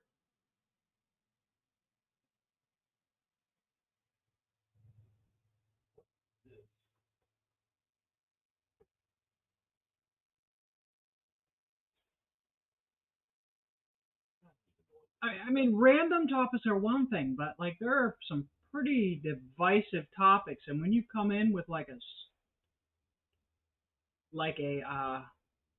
there's certain ways of saying things that are like intentionally a dig at someone, and it's like you don't come here bringing that. Even if it was something that like had nothing to do with me, don't say the intentionally divisive thing. There's just no reason. Airbrush the stripes on. I could do correction of those stripes with like a paint pen or something like that. He doesn't want it. It's like okay. I don't know about airbrushing. I mean, even most people do it with like a paintbrush. Airbrush is only good for like flames and stuff. Gradients. Stray Bullet always wanted to become a pinstripe artist. It seems like a kind of like a dying niche sort of thing. It would have to be something you wanted to do like full time. Travel to pinstripe custom cars exclusively. What's wrong?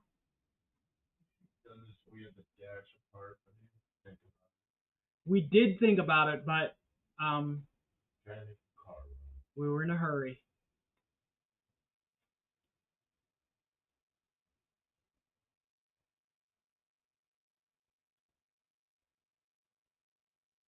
Dean, I think you've nailed it on the head of the nail with your comment, Mufasa. Whatever happened to that Bronco Sport guy that got Buff riled up? I'm not sure who that was.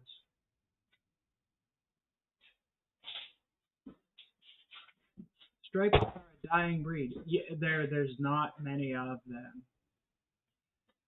A couple of years from now, it'll all be the rage, and it'll be young people doing it, and it'll be like the newest thing, like nobody has ever seen before. What's that? Everything is old is new again. Pinstriping. I don't think it is. Somebody will eventually. Once it's completely like. You know what I think people do?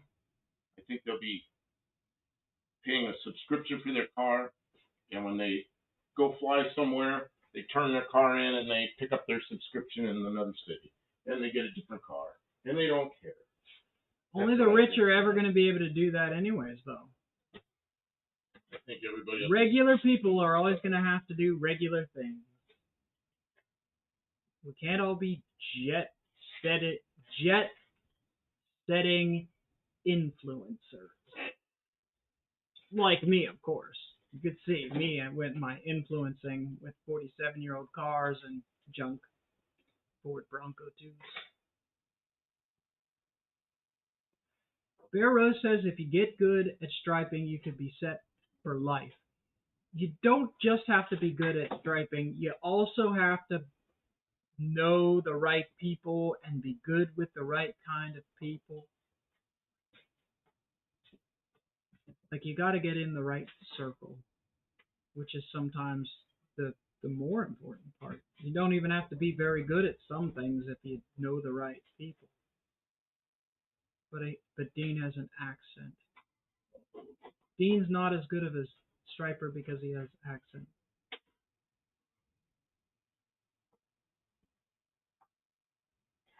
Jeez. Need a strong back to be I a need pin help. striper. Yeah, I'll bet you. You need help. What's going on? Guys, I might have to help. No, I got it. Get it. I got it. I don't need your help. Tavo says, I'm not here. I'm under the van pulling out the big, fat, get rag 6-speed. But hi, everyone. Tavo! You have my condolences. That does not sound like any fun. Be very careful, please.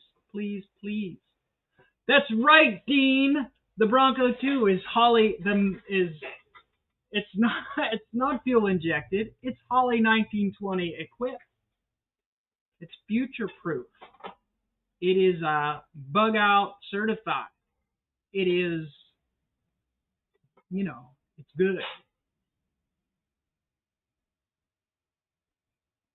Shotgun wedding with a stain on my shirt.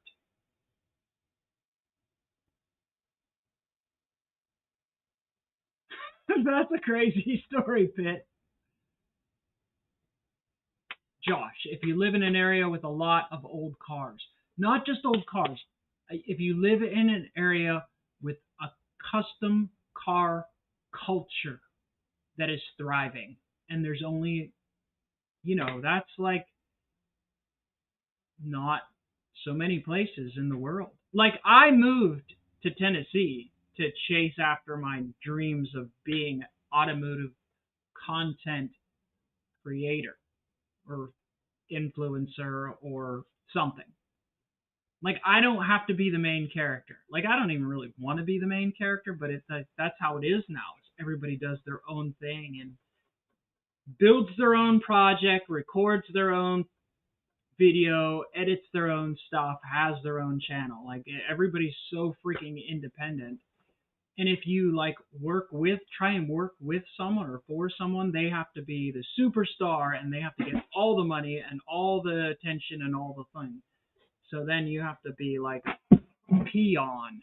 It's like very all or nothing in the world. But see, then there isn't. There's like alliances and people work together and stuff like that. So I'm just trying to like be enough that I can like get in on some of the collaborations and stuff. It's hard though, because like we're near, but we're not really near anything. But we're like In Pittsburgh, you weren't near nothing.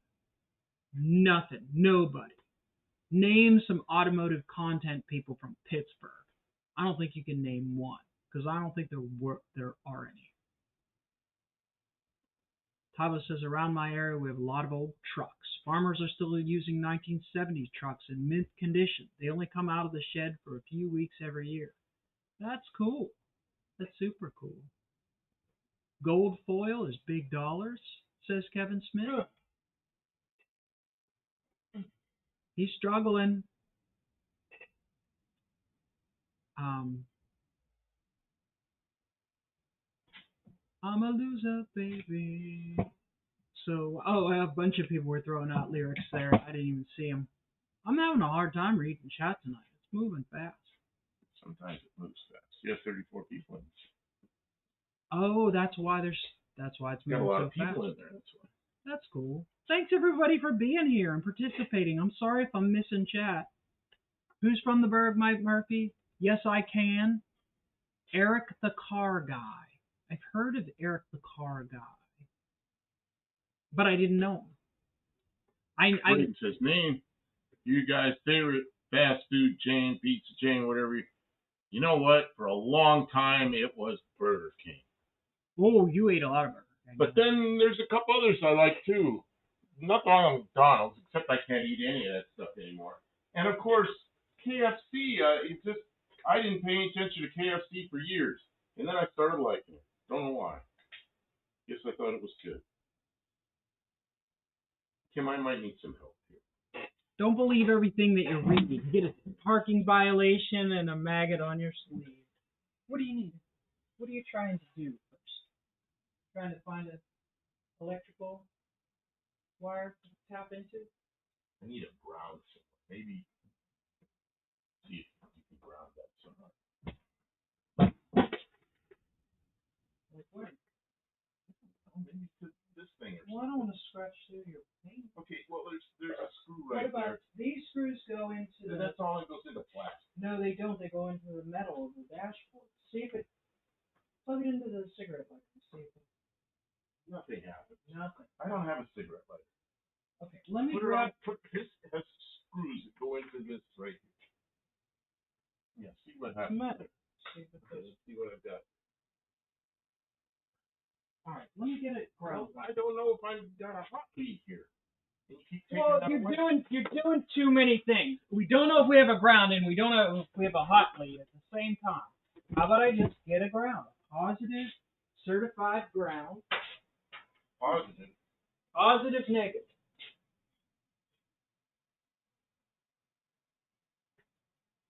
Positive ground. Definite, negative.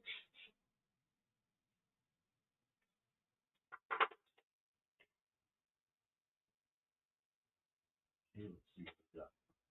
Goes to the battery. So if that don't work, nothing.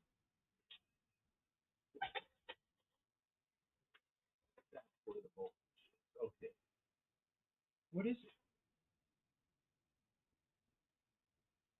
Is it light? Power. There.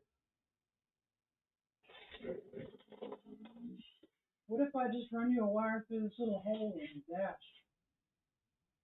It's gonna come out. Well, there's right here. There's a There's a whole heater box in the way. okay. Something's crawling on me. Ooh. Man, I swatted it twice and I still feel it crawling on me. The golden age of spew rock. I've never heard it called that, Barrows. That's awesome. My mom retired from Arby's. She worked there like 25 years or something. I don't know. She might still work there part time. I like their chicken. Arby's does good chicken. There's 2 wires. I guess I have 2 wires.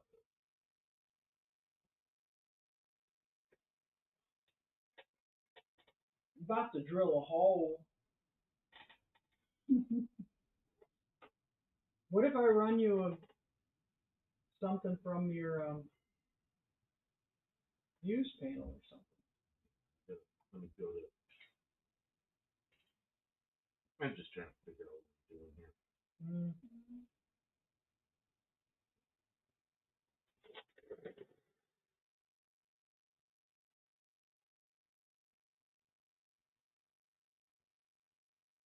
Okay, I'd say that is wrong. Pit can crush 3 or 4 Arby's regulars. Ooh, I remember when the regulars were so big you could eat maybe 2.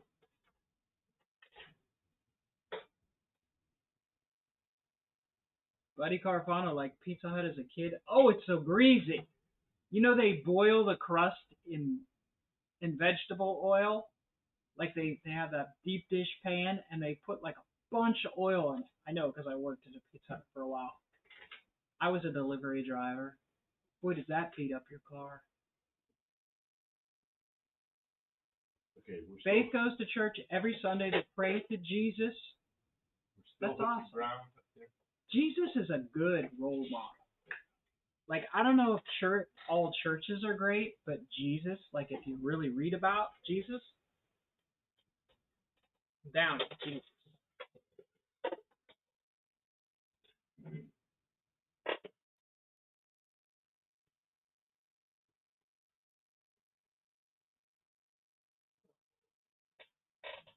I feel bad.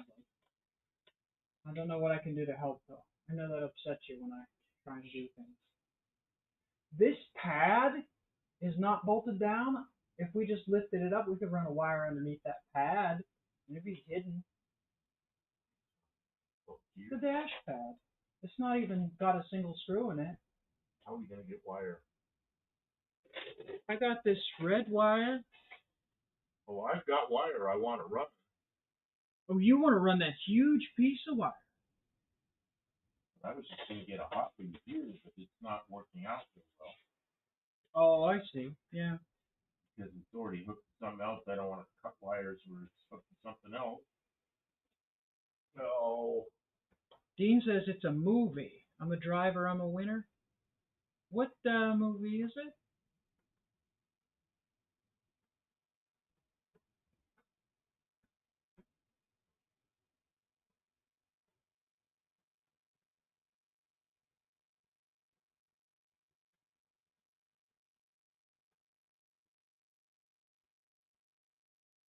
Dean says Buff needs a keyhole saw. Starting another 5-minute project. We're installing this CB radio. The CB radio is on the desk bench, and the antenna's already. Hot lead through this.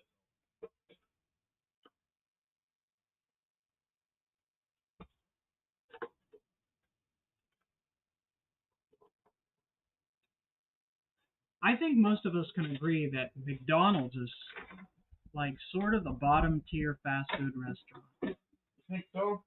Yeah. Yeah, I like Big Mac so much, but I guess whatever. So maybe I'm a bottom tier kind of person. Maybe I don't expect. Mike Murphy says that he wants you to know that if we don't talk about geography in the next 3 minutes, that he will probably cry. What do you want to talk about geography? I don't know. He just wanted to let you know that he really wants to talk about geography. Oh, Tavo says 35 miles to his nearest fast food. Triangulate. GeoGuessr. Where does Tavo live? It's 35 miles in every direction to the nearest fast food. I know right where Tavo lives. He told me, and I went and looked on the map. He went and looked on the map. If you tell Buff Del Campo where you live, he will find your house on the map. It depends on. He just likes to do it. It depends. If you tell me you live in New York City, I'm probably not going to go look. But if you tell me you live in some small town with 30 people in South Australia, yeah, I'm going to look to see where that is because it's interesting, you know. Pitt, I just ate a Red Baron pizza in 2 seconds. I cut it in half and put half of it in the toaster oven and ate it before bed, and then I ate it, the rest of it, for lunch today. But I didn't put all that good stuff on it. But for it to be any good, it probably needs all that stuff you said. Although I don't put red hot sauce on anything anymore. Okay, Cam, help me. I want you to look at this and then you gotta come. Okay. What are you talking about coming through? Up here somewhere? Yeah, there's already wires there. What is they don't penetrate? Where do they go through? Are they poking behind a dash? Okay, so if we came through there, we'd have to pull all that apart, wipers apart. Man, everything turns into a giant project. Oh, you mean from the engine bay? Oh no, I meant like loop it up over the thing. Loop it up. What? Just like run it out the window and through the hood? What are you talking about? I guess we could. No, that's really janky. Yeah.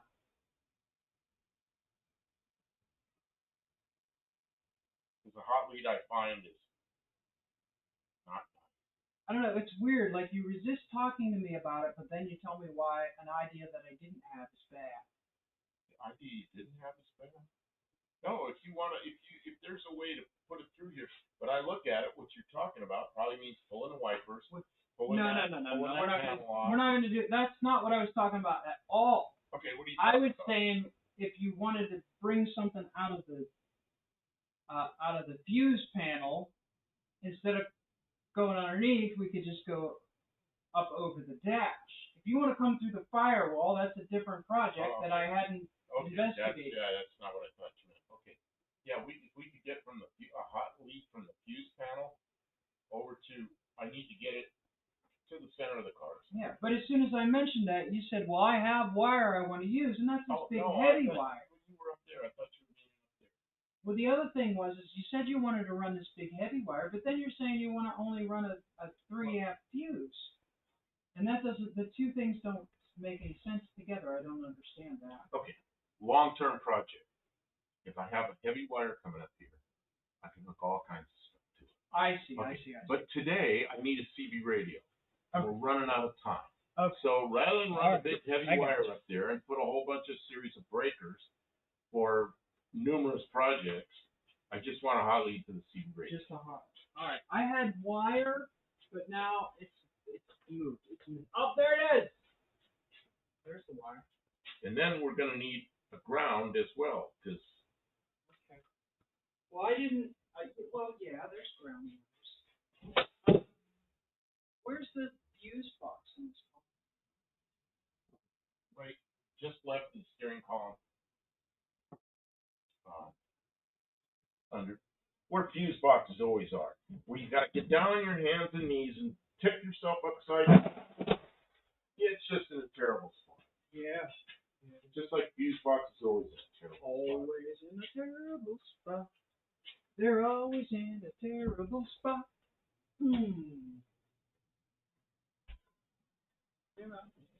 There's geographies for you. We're a fuse box in a terrible spot. Where's the fuse box? It's on the left-sided steering column, where you were. Okay. You want to talk to chat for a minute? And I have the diagram, but it's at the house. Okay. It's on what happened to the flashlight? It's right there. On the floor, probably. Is it on the floor? No, it's on the console. Yeah, whatever that thing's called. Okay. No. Okay, let's see if I can find my car for you. Close to that. What is this? Does this seat go back, or did you already move it all the way back? Please don't put it back because it'll crush the. No, it's really lame, and it takes forever to get it set because one side moves and the other side doesn't, and then it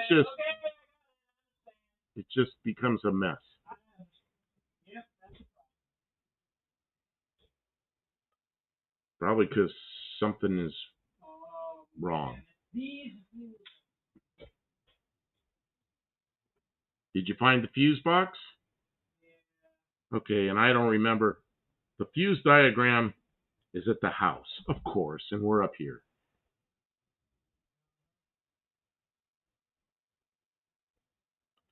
They're all talking about something here. I'm lost.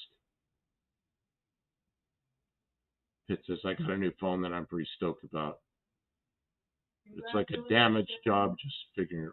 It's like a damn job just figuring it all out. Yeah, of course. Yeah, and the older you get, the less you like crap like that.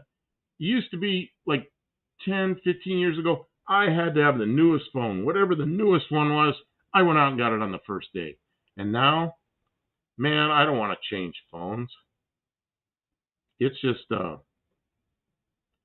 don't need a network printer up here. I need the file is on a computer that's way far away.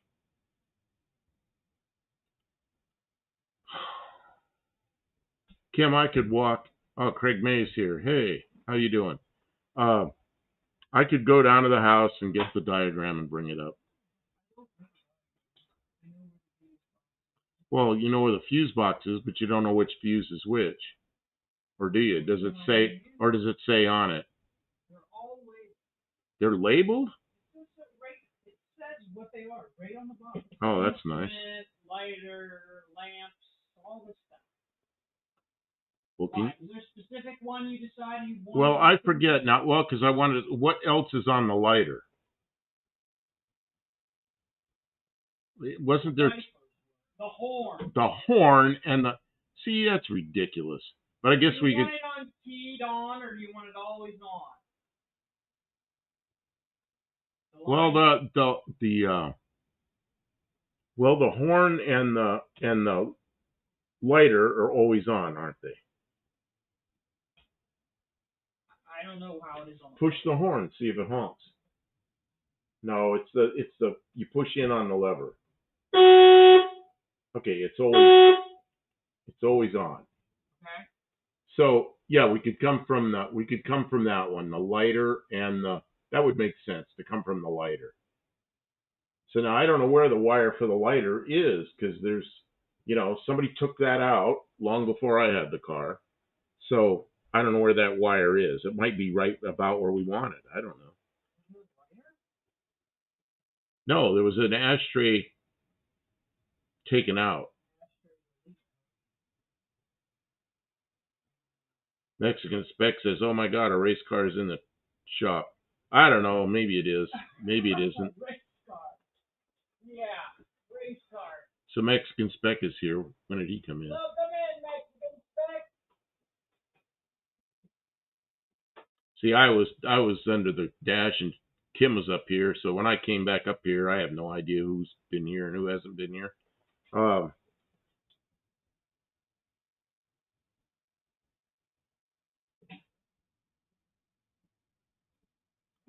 Kevin Smith, sad horn. That's right, and that's why when I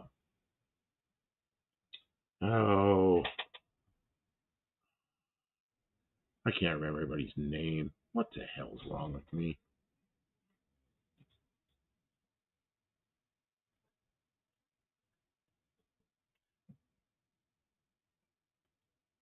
Earlier when Faith was asking me if I could put a louder horn on here, I'm thinking, yeah, I want a louder horn. You're not kidding.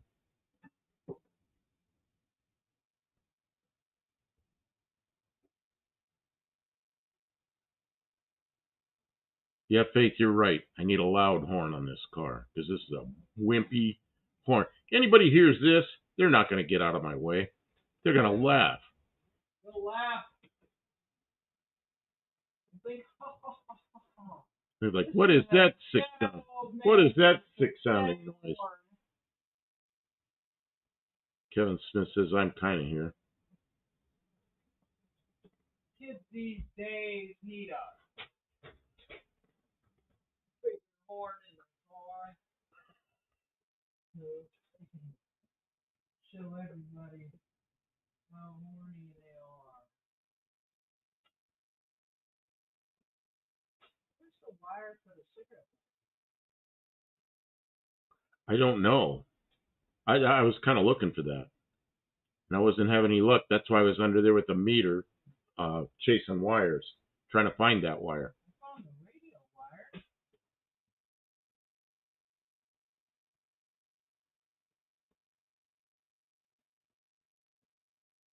Talos says I have a quad train horn set up under the fender of the Ute. Good idea. Okay, Galaxy 22 is what I got. We've been talking a lot. How do you like that Galaxy 22? I got an older Galaxy.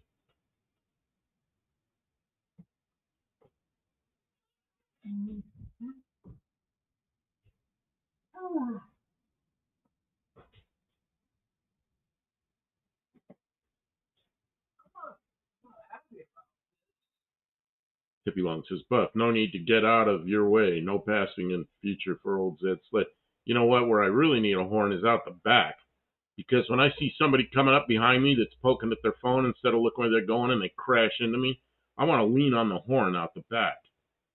I've been in the last, 6 or 7 years, I've been rear-ended 6 times, sitting at traffic signals where there's cars on both sides, cars in front of me, I can't go anywhere, and somebody smashes into me that's looking at their phone, you know.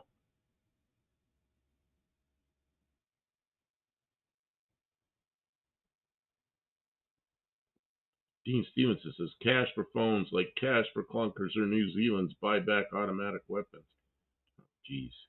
My guess is you don't have any choice on that.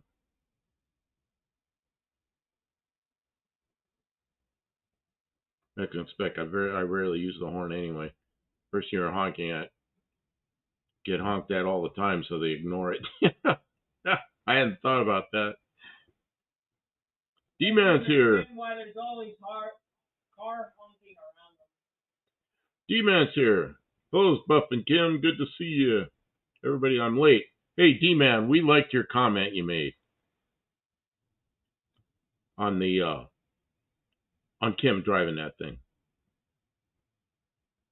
What did D-Man say? Well, he just showed up. He says, "Good to see you. I'm late."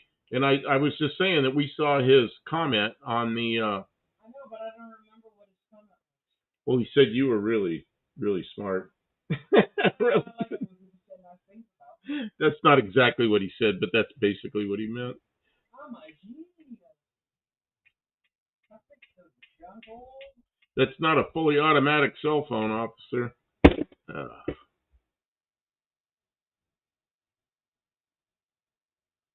D-Man says those were great videos, but man, I like the one where she comes out of like our property's really low spot down there, and she comes whoop up out of that thing. That looked really cool.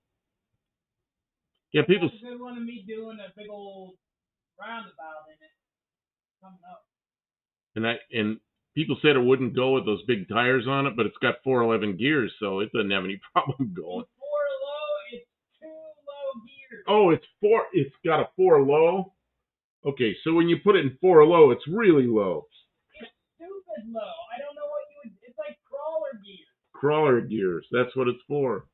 Yeah, so it has the crawler gear. It's got a freaking parade gear in it. I don't know. Parade gear. I can't believe with the size of those tires how low the gear is.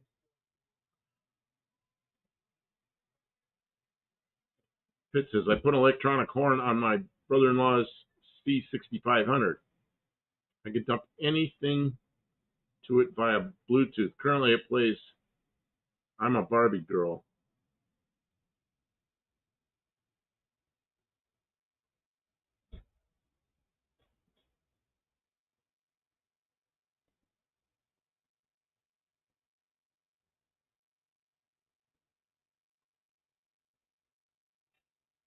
Kim, what's going on in there? What can I help? Let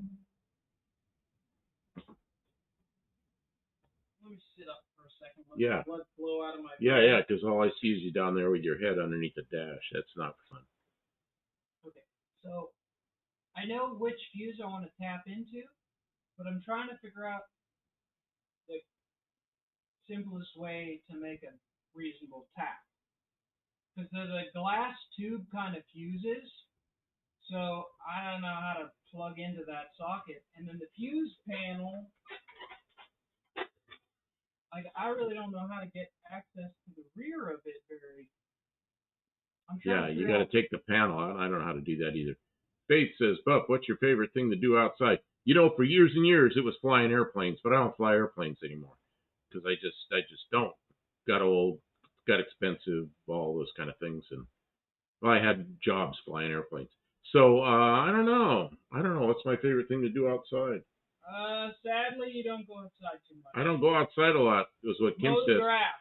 You But like I like. to ride the tractor.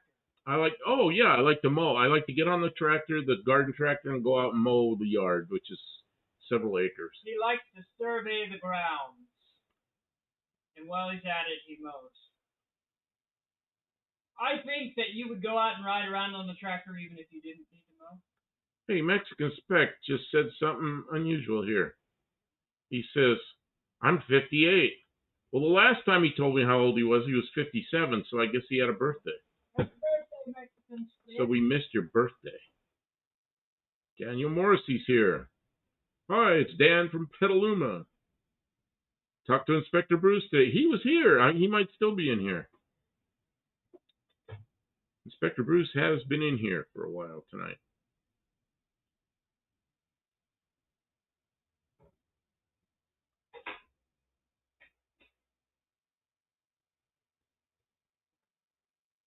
I'm going to see if I can coax this fuse box to an angle where I can reach the rear of it. Kevin Smeller, cut all your hair off like we did Sissy's Barbie. You cut the hair off your sister's Barbie doll? Oh man, that sounds like something I would have done, but I didn't do that. Oh man. A special place for people who cut their sister's Barbie's hair off. D-Man says, Buff, you should get into remote control airplanes. Oh man. When I was out in Yuma, Arizona, there was a whole group of people that I knew, and they were all into RC planes. And they took me out to the flying field. And I could take somebody that's been flying RC airplanes and put them in a real airplane, and in an hour have them soloed. I mean, it's that simple. You take somebody that's been flying a real airplane, like me, and try to get them to fly RC, you could train them for a year. They're not going to be able to do it because I'm used to looking out a window and looking at instruments and looking out the side windows, and I can make everything the way I want it. But if I got to look at an airplane out there and see which direction it's going and think about how I have to move the controls, oh man, it's difficult thing. Okay, what, Kim? I need a battery disconnected in some way. Either the ground Okay, positive I have to take a break from here while Inspector Bruce is talking to Dan. They're friends in Petaluma. So I gotta help Kim here. Or actually, she's helping me. Then I gotta help her. Yeah. Oh, the toolbox is over here now.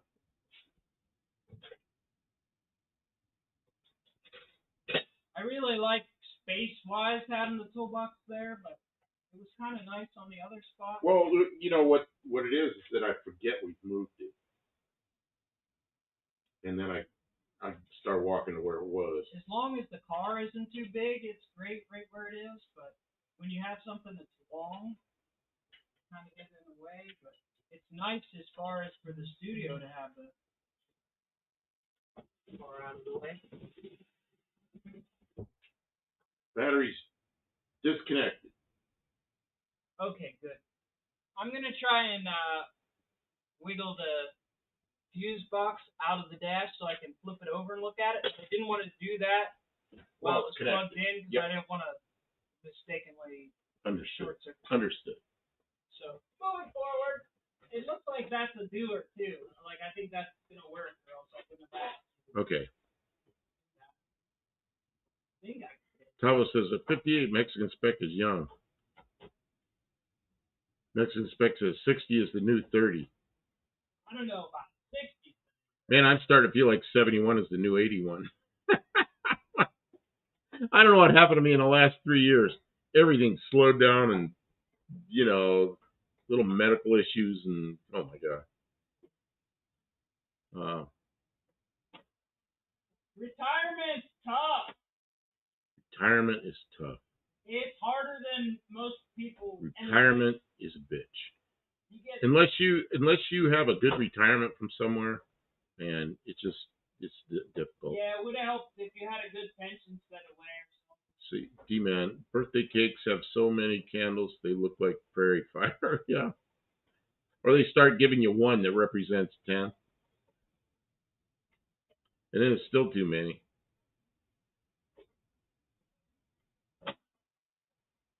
Kevin Smith, I'm not living another 64 years.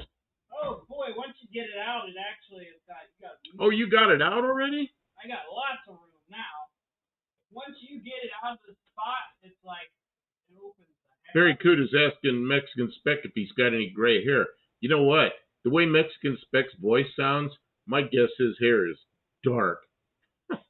I bet Mexican Spec, he sounds like he's like 25 years old.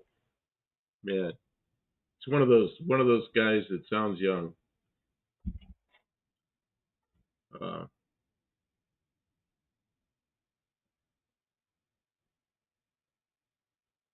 Mike Murphy, remember you being concerned about the hot tub pad I poured? Oh, I know what a hot tub pad is. Okay. But yesterday I woke up convinced that it was Saturday. Then I got really upset when I couldn't find my Huskers football game. I never did get it right. Okay, I got a question for you. Okay, excuse me, chat. I got to deal with Kim. What's up? Do you want me to put it on before or after one of the existing fuses in this box? Can you go after the one that's for the horn and the lighter? Yeah. Okay. We'll do that.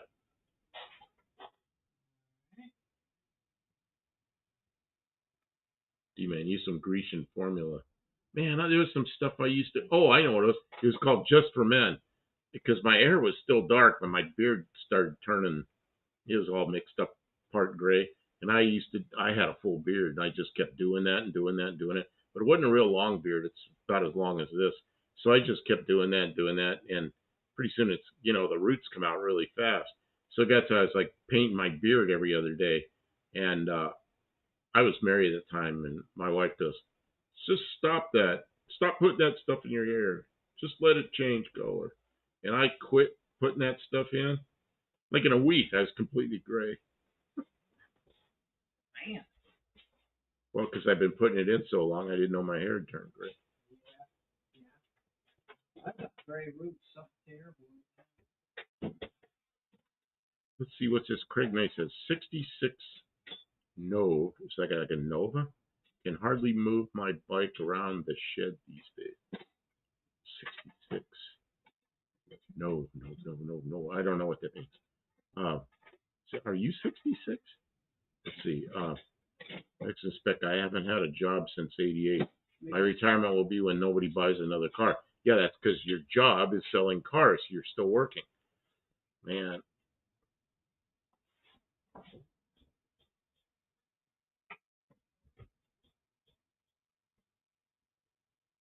Kevin says hair covers imperfect heads. Hey. Did anyone see Vintage's latest video? I did not. I should probably go look, huh? Well, when I'm finished here, I will. Yeah, wash that gray out of my hair. Let's see here. I remember that song. Yeah, that's what D-Man remembers the song. He says, sings, wash that hair, wash that gray right out of my hair. Mrs. One-Eyed Cat says, I got gray hair, but not for no-name nationals. Oh. Well, what I told people is I turned blonde.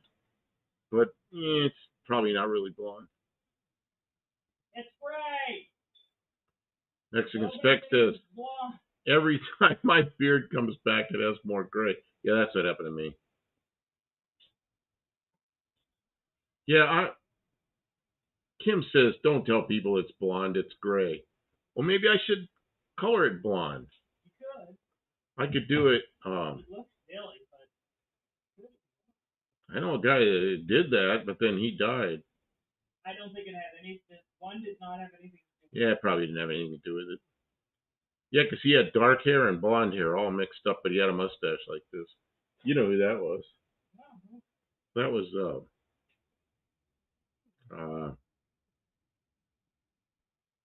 I can't remember names. Hulk Hogan. Oh, I thought No, I know who he is because he looked like that. He had dark hair and blonde hair. It was all mixed up, and it was very uh, set up so it was certain ways.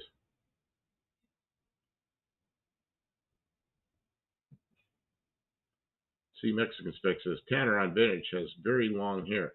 His hair was flying out the window on his last video. He even pointed it out. Geez, he's an ambulance driver. I wonder if he's driving an ambulance if his hair is flying outside the window. That's how they do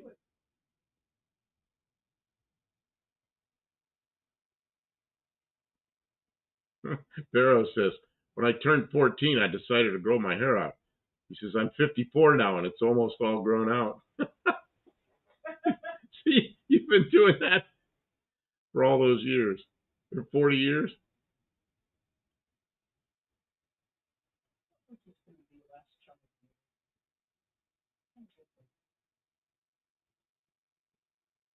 Nah, I would curled handlebar mustache. No, I don't want to do that. I did this just because I had to start looking like a hillbilly down here.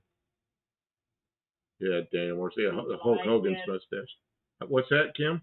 You like it. Yeah, well, that's why I did it. That's kind of just something to do.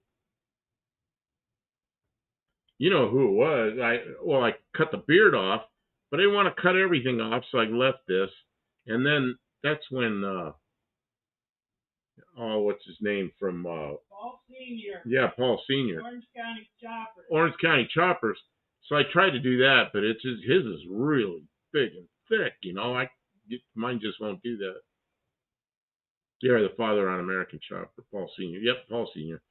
Yeah, I was in a hospital for a while, and they told me they started calling me Paul Senior. But no, his mustache is huge and thick, and man, I wish I could do that. Mustache Mafia, Puff Del Campo. Campo is our leader, says Dean Stevenson.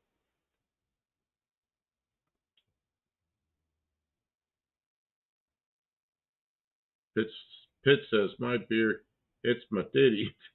my pony, and my pony tickles the top of my ass crack. Really? Man. Yeah, I don't like big beards like that because that'd drive me nuts because I'm working on stuff and dirt. I don't know. That takes some care, keeping that clean. Next Inspect says, I have a habit of pulling the hairs out of my ears with tweezers. I do it every day. It's a mania. Yeah, it's like I got this hair growing on the outside of my ears now. That was never there. Kevin Smith says, yep, Paul Tuttle. Paul Tuttle Sr. Yeah, Barracuda. Nostril hair annoys me. I'm in there with snips all the time cutting that. When you're young, that never grows. And now it's like, man, it's like every third day. Every time before we do a live, I'm in there cutting the hair that's growing out of my nose. That's terrible. Mike Murphy says, Paul Sr. is actually a mean-ass person. I grew up right next to, really? Yeah, he's probably a tough guy. I mean, you used to see his son and, Paulie and Paul Sr. did go after it. I guess that's what made the show. They didn't think so at first. They were upset about that first show where they're yelling at each other and they put it on the air, but then that's what made the show, I guess. I don't know. I kind of rather watch them build the bikes. What was his other son's name? What was that Paul Sr., his other son? What was his name? Can't think of his name. It made it real. But one time, he was standing there and he said the two of them are arguing, yelling at each other, and they got a carburetor and they're trying to decide how they want that carburetor mounted. And he goes, he says, you want, I'll hold that carburetor so you two could just argue or something like that. And they both started laughing,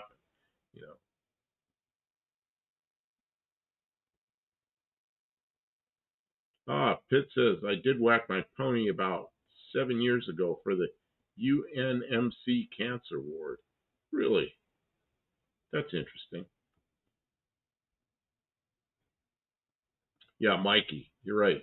Mikey just stood there and went, I'll hold that carburetor so you two can argue. Well, Mikey was actually a funny kid. He had a good sense of humor, but I don't know if he could do much. I don't know. It's hard to say because it's all TV. They did the TV thing. It's the TV thing. You really never know what reality is. Yeah, well, that's the Because reality. reality TV is sometimes not reality. That's the reality TV. But I will say that the arguing was a real thing, and they had to play it up after it happened because sometimes they were throwing stuff and breaking doors and stuff. Like, oh my god. The thing of it is when you're around the cameras all the time, eventually you're real. You forget about the cameras and you're real. You can only play to the cameras so long. Just like the other night, you were like all pissed off about something and you went into a rant, and that's the biggest rant I've ever seen you done. Oh. And I've seen you do rants plenty of times. Oh, I did you never do it when the camera's on. I know. I did a big old rant. I did a big old rant on camera the other day. You finally did it on a camera because you're used to the camera and you're comfortable with the people who are watching. So you felt comfortable talking. Yeah, I got pissed off about something. But usually you hide your feelings because you just want to look. See, Mike Murphy says the argument was 100% real. Senior left for Florida and Junior stayed in the Hudson Valley. So I know Senior's in Florida, but I haven't really kept up with them. So I don't know what Junior's doing. He's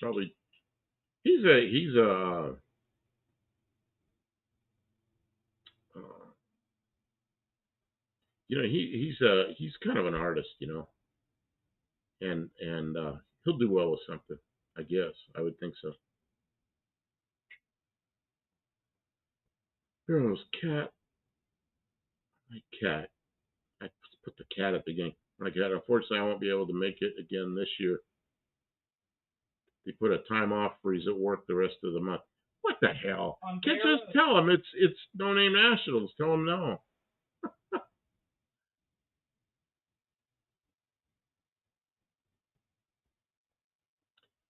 Kevin Smith says Vinny was on Paul Jr.'s podcast the other day. Oh, really? So there's a podcast. Huh. Dean Stevenson says, my favorite rant is a Fran rant. It's great when people say what they really mean. I'm not sure what that's.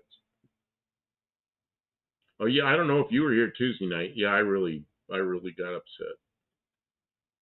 It took me, I had to calm down. Right on there, right in the middle of a live. He says, what is Arizona like? I haven't been there, so I don't know what it looks like. The northern part of Arizona looks kind of like Colorado. Mountains and pine trees, and you're up high. It snows, and it's warm in the summer, but not real warm. And then southern Arizona, you come down out of the mountains. In southern Arizona, it's a lot of desert, some cactus. Some of the desert has cactus. Some of it doesn't have as much cactus, and it's hot. And down there where I live in Yuma, which is as far southwest as you can get, it's, summertime, 120 degrees. And in the wintertime, it'll be like 70, 75 degrees.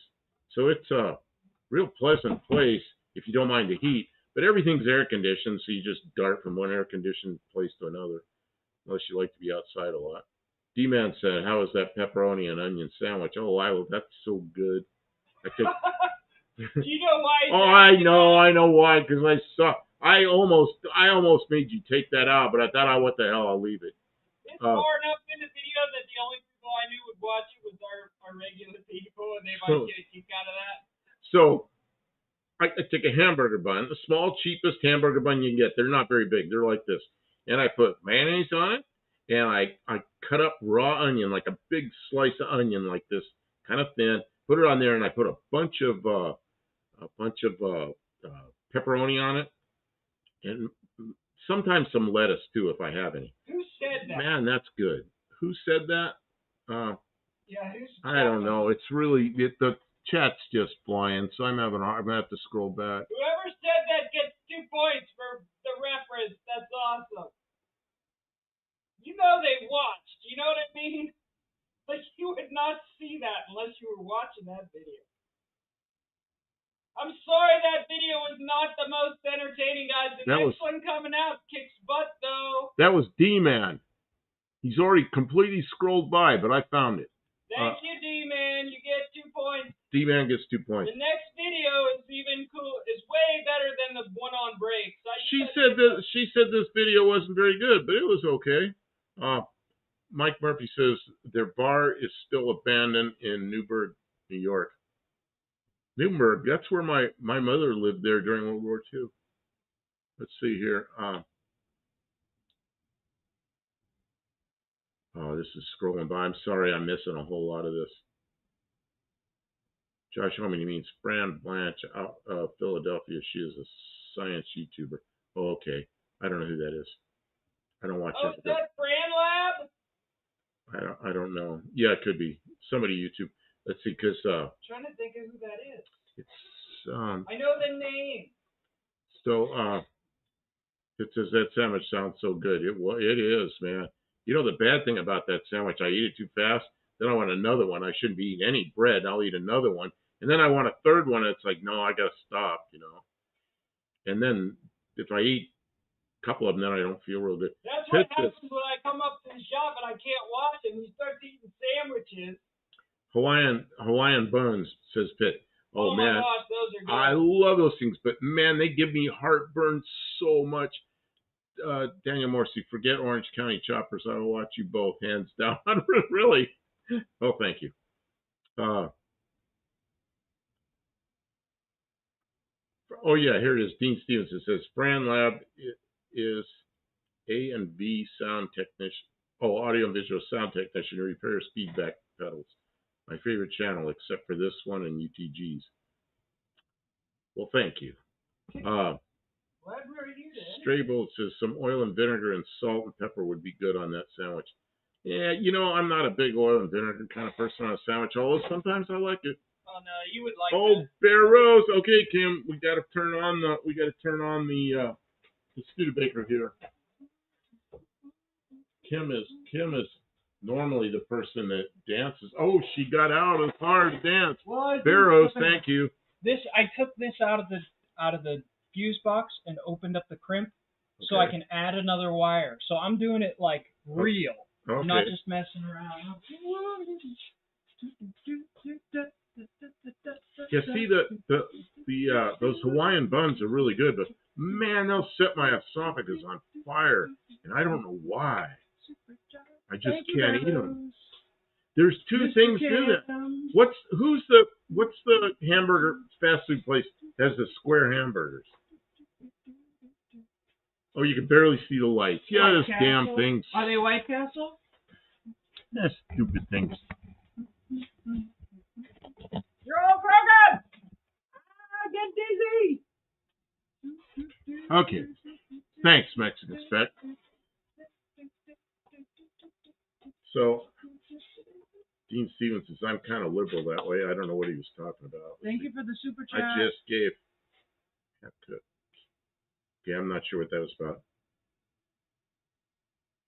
Yeah, I don't know why that camera is going nuts tonight. It's sagging. It's got problems. No, not Crystal. Not the little tiny ones. The bigger ones. What's the Wendy's? You got it. Josh Holman's got it. Wendy's. Wait, oh, that's right. Wendy's has square meat. Square meat. Yeah, not square hamburger. Square meat. Okay, but man, I don't know what it is about their buns. The Wendy's buns, same thing. Sets my esophagus on fire, and I can't eat them, but they taste good. But I can't eat them, and I don't know what the deal is there. Yeah, D-Man says I like the King's Hawaiian. So do I, but I just can't eat it anymore. But Crystals, high in carbs, but I sure like them, and they don't give me any. Yeah, I mean my blood sugar will start to go up. Just take another metformin, right? So, oh, I see. He goes, I'm a liberal. This is Dean Stevens says, I'm a liberal in sharing my stolen half-cut Chinese gooseberries. You know what a Chinese gooseberry is? It's a kiwi fruit. They're actually Chinese gooseberries. Most people don't know that.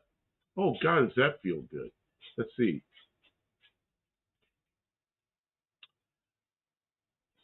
Daniel Morrissey says you get heartburn because of the butter in Hawaiian buns. But I use a lot of butter on other stuff. And I use real butter. It's not grease. I don't know. It could be the oils. It could be like seed oils or something. It could be something. It could be a legitimate allergy. Kevin Smith says there's pineapple in Hawaiian buns will burn. I don't know. See, because I like pineapple. I don't eat a lot of pineapple because of the sugar, but I like pineapple. And I don't know what it is about Wendy's, the buns up from Wendy's, and those Hawaiian, whatever they just said here, the that Hawaiian bread. Man, that's rough. That's another one that does. I just saw something else here. Hippie Lawn says, Buff, once I stopped at Wendy's Fries and got baked potatoes, it went away. You know what? Potato bread. You ever have potato bread? That does the same thing to me. Just burns, man. And it's hours of like taking antacid stuff to get rid of it. So it's three of them. It's the potato bread, it's the Hawaiian bread, and it's sounds like food allergy. Yeah, and whatever that one was we said a minute ago. Wait, do you sink your chompers into In-N-Out burger? Oh, I have. See, because I used to drive through Southern California all the time because my father lived in Central California, and I was in Yuma, and there's a place I used to stop on the way down that had In-N-Outs. And I think they even had In-N-Out, and they had In-N-Out in Yuma, I think, too. When you were cleaning up, did you see any pieces of individually stranded wire? Like green wire? I did. Lots of it. Where did it go? I put it in that. I rolled it all up neatly in that container. Okay. I don't want to use that red wire off that roll because it's like a gauge and a half too big. Too big. That's right. And like I don't want to use it up for that. There's no good point for that. Somebody said here. It's D-Man says he gets reflux bad with the Hawaiian blunts. Yeah, me too. Oh, what I do is and then, you know what Gaviscon is? Gaviscon? Don't know if it's an M or an N. The liquid Gaviscon, that'll cure it in 10 seconds. But I don't always have that around.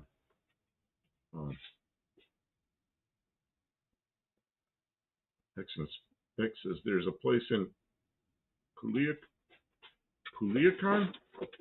that copied In-N-Out exactly. That is 2 hours from here. But the cartels are fighting there, so I can't go. What do you think about that? 16? Oh, that'll be plenty. Yeah. Oh, yeah, that'll work fine. Until I put an amp on it. But the amp will be on a separate feed, I think. If I run an amp, I'm going to have to run the thing from that stuff. And that's a project. Yeah. Okay, so this is what I want to do. Yeah, we don't need to overcook.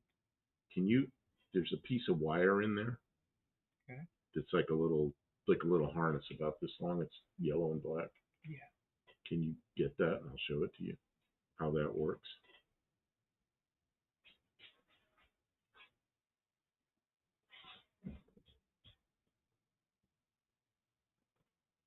Kenneth Spitz says, love tater bread.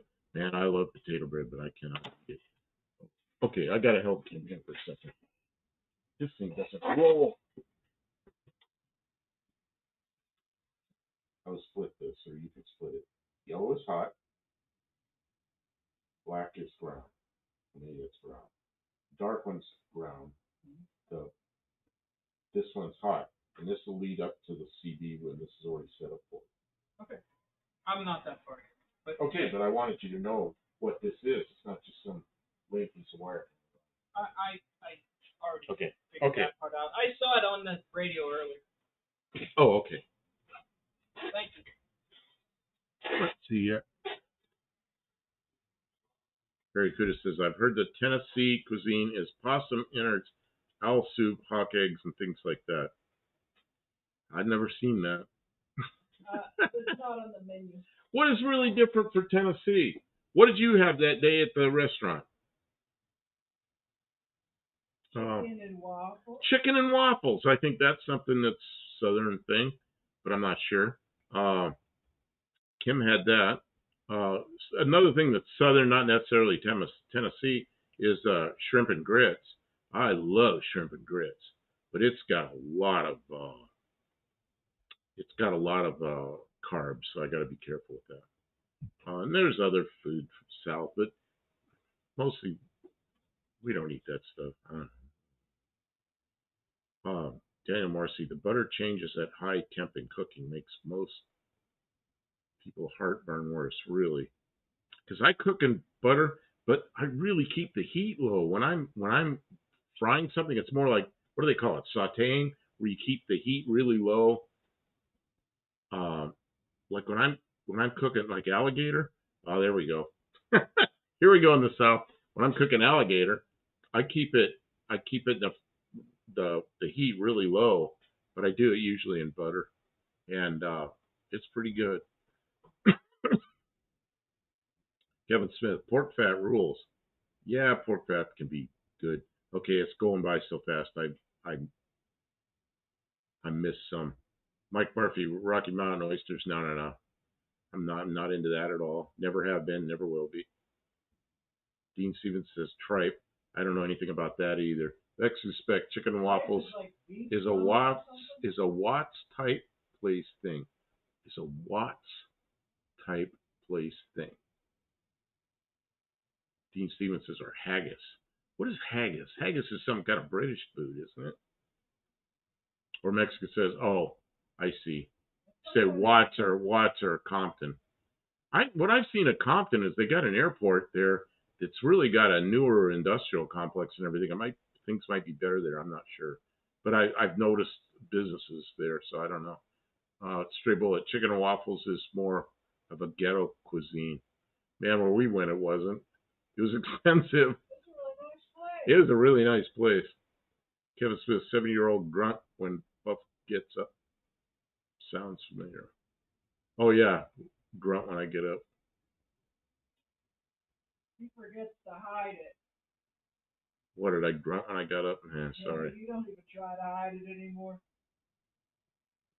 Hippie Long says butter is not meant to be burnt. Actually, yeah, I don't really like butter when it starts. If it starts to turn brown, it's going in the garbage. I keep it. When I'm cooking in butter, I keep it really, really low. The heat really low. Oh, very good. That's what the Beverly Hillbillies eat anyway. And Jethro turned out okay. Yeah. Kevin Smith goes, kiss my grits. Remember that? What was her name? I know her name. I know the actress's name was Polly Holiday. But what was the Mel's Diner? Yeah. Was that Mel's Diner? Could have been. Very young. Kiss my grits. I don't know why. I remember. Oh God. Polly Holiday. Man, I wonder. Yeah, Flo. That's who it was. Flo.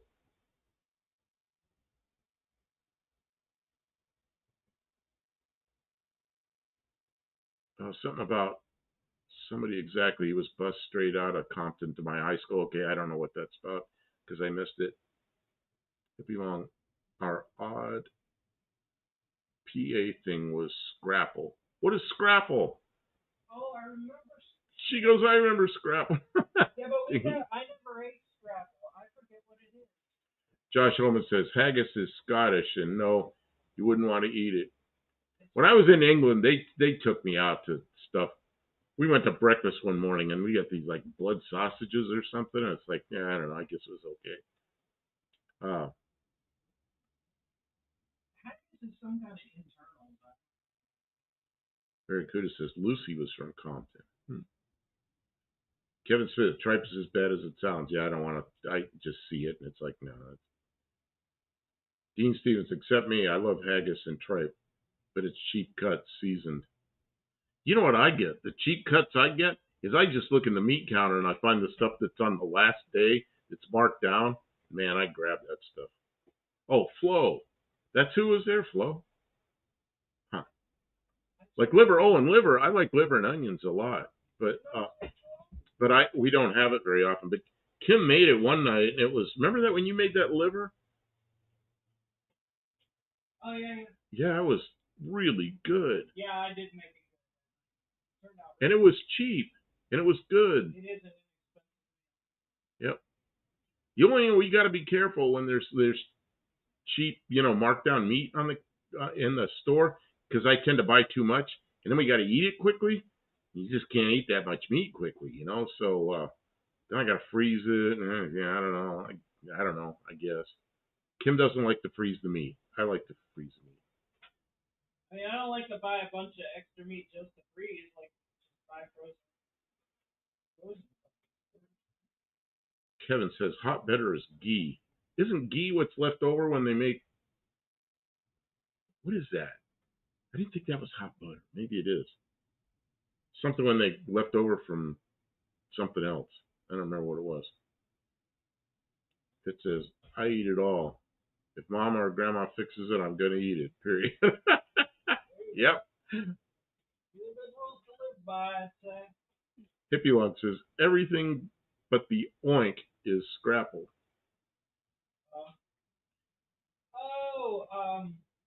No, they call it Brunschwager. Oh, Braunschweiger? Isn't that scrapple thing? I don't know. Braunschweiger's like, it's really gooey, meaty, sausage-like stuff. You can spread it. Braunschweiger. Yeah, I like that stuff, but that's like probably, I shouldn't probably be eating that. Dean Stevenson says, my Sharona. Oh, I missed the ads. The ads are coming in. Stray Bullet, has anyone ever tried spotted dick? They tried to get me to eat that in England, and I passed on it because we were in a restaurant. They were all going, try this. I said, no, that's got the wrong name.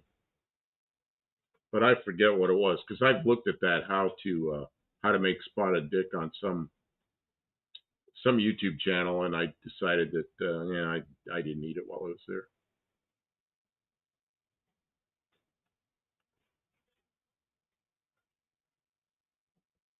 Oh, eating used filters creeps me out a little. That would be the liver. Yeah. I'd say it's not a top tier meal. Pitt says, oh, I love liver and onions. In the Navy, about once a month, they do liver, and nobody else ate it. So I'd get bags full of liver and onions to pack into a little dorm fridge for sandwiches. Yeah? See, when it's cooked right, it's really good. Yeah, I remember in the Air Force, people, it was really strange. People would complain about the military food, or they liked it. And I think it was good. Pitt says goose liver. I never tried that. I've had chicken livers. My mother used to always cook chicken livers and cut them all up and put them on sandwiches. And when I was a kid, I liked it. And I was just telling Kim that in the store the other night. I said, yeah, tell her that. Barracuda. I think bloody sausage is called black pudding in New Zealand.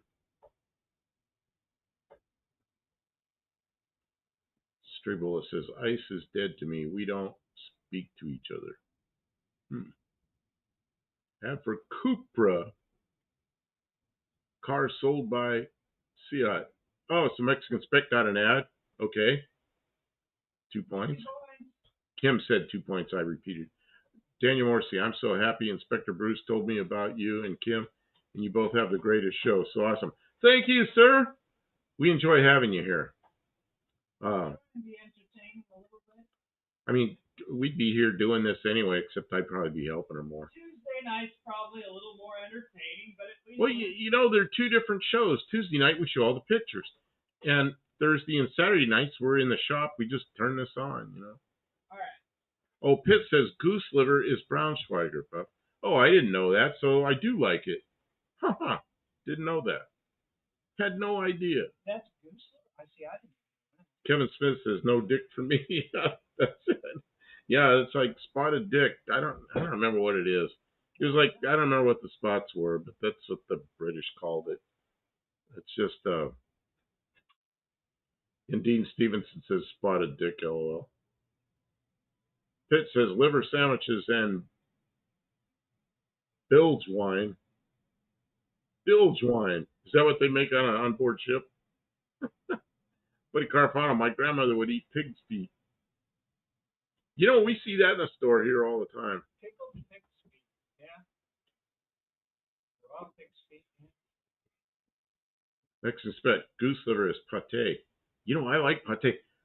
Man, I used to try MREs from all over the world, and the best MREs, the ones I liked the best, were the Russian ones, and the Russian ones had little containers of pate in there, and you take it and you put it on the crackers. They had really hard crackers though, but that was okay. But I really liked the pate that was in all the Russian MREs, but can't get any of that anymore. And that and they were really expensive. You know, it's just like a thing to do. It's not really a way to get a good deal on a meal. Dean Stevenson, my grandpa was my grandpa. I hit the submit button too early. What? Okay. Mike Murphy, y'all ever eat Roadrunner soup? I don't know what Roadrunner soup is. Kevin Smith says brains. Never had brains. Oh, you're not supposed to eat brains. Oh, God, you can buy brains. You get mad cow disease or something. Oh, I don't know. Pyreons or something. Not supposed to eat brains generally. I don't know what not primate brains. Kevin Smith. I don't know what Mexican spec's talking about there. My grandma, I don't know. It's something I'm not going to repeat it. See, my grandma taught me to butcher hogs, cows, and chickens in the garage next to the house. That's pit. Well, that sounds like you're in Nebraska. It sounds like the thing to do. My mother told me when she was a little girl, she lived in New York City, and it was during the Depression, and New York City let up on the livestock a bit so you could have chickens at your house. And they raised chickens at their house. And her father, you know, they get to know all the chickens, and he's got to kill them to eat them. And he really had a hard time doing that.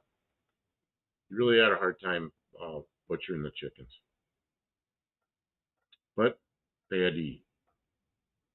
I guess he got through it.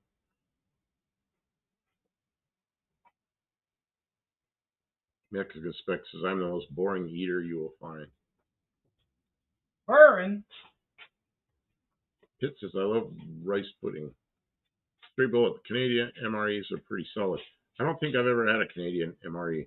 I've had a whole bunch of American ones, but then I had Chinese ones were pretty good. The Russian ones were great. In fact, I got some Russian ones here. We got to throw them away. They're past there. The bad thing about Russian ones, I think they have a 2-year date on them, maybe a year. I mean, you got to get with and eat them. It's not like this American stuff. It's a 20-year date or whatever it is. So I got to throw away some Russian ones. What? What's our level of formality with these connections that we have to make? Like, am I soldering, or am I crimping, or how am I hooking this stuff together? Well, how was that thing originally? It was crimped? I crimped the fuse box, but I Okay. mean these other ones, the ones from here on. What am I doing? Oh, here, Mrs. One-Eyed Cat says, Flo has died. Polly Holiday, 9/9/2025. Oh, I didn't know that. Oh, it's like she just died. Maybe that's why someone brought it up. Oh, I don't know. I mean, and I was just a kid. How old was she? Like? Oh, I remember that show. She wasn't that young then. Girl, huh? She wasn't that young then, but she seemed like an older woman, but I was just a real little kid. I was young. I was younger than her, I think. Okay, so she was in her 70s. She's probably older than 70s.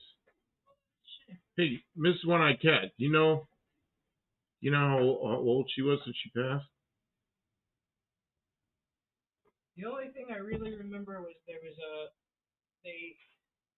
one of the skits was what was that?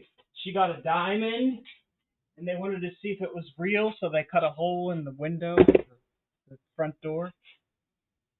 You know, you can't really cut a round hole in a piece of glass with a diamond, you know, with your hand, but they did. It was like, oh my God, it's real!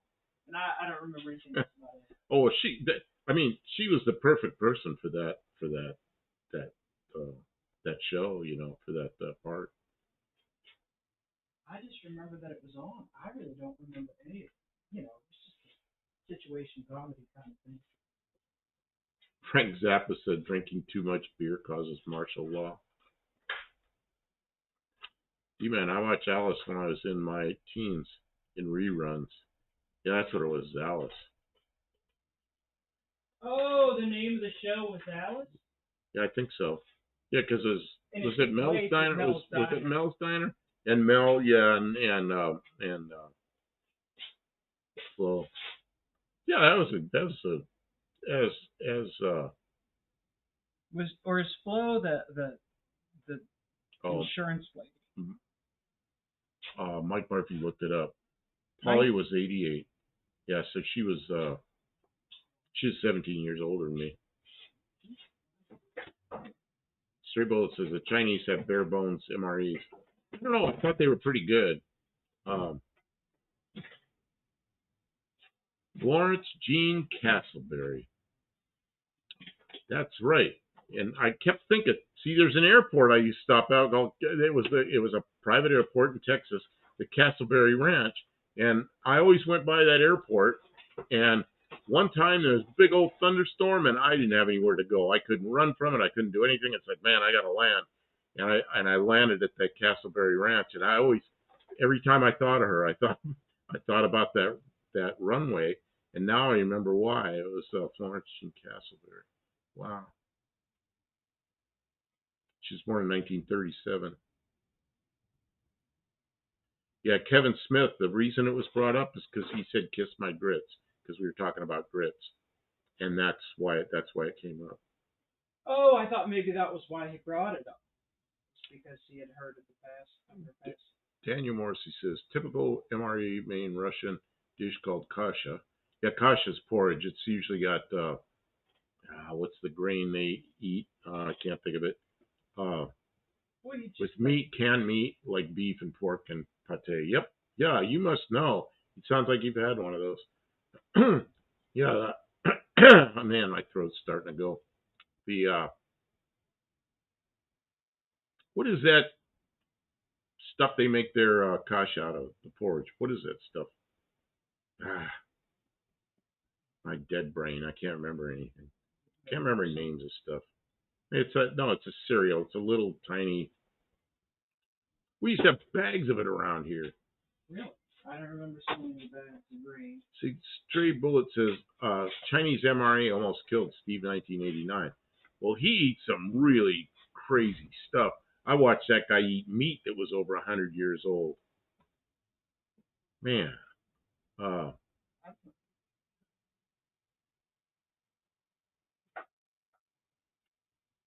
Oh, what is that stuff?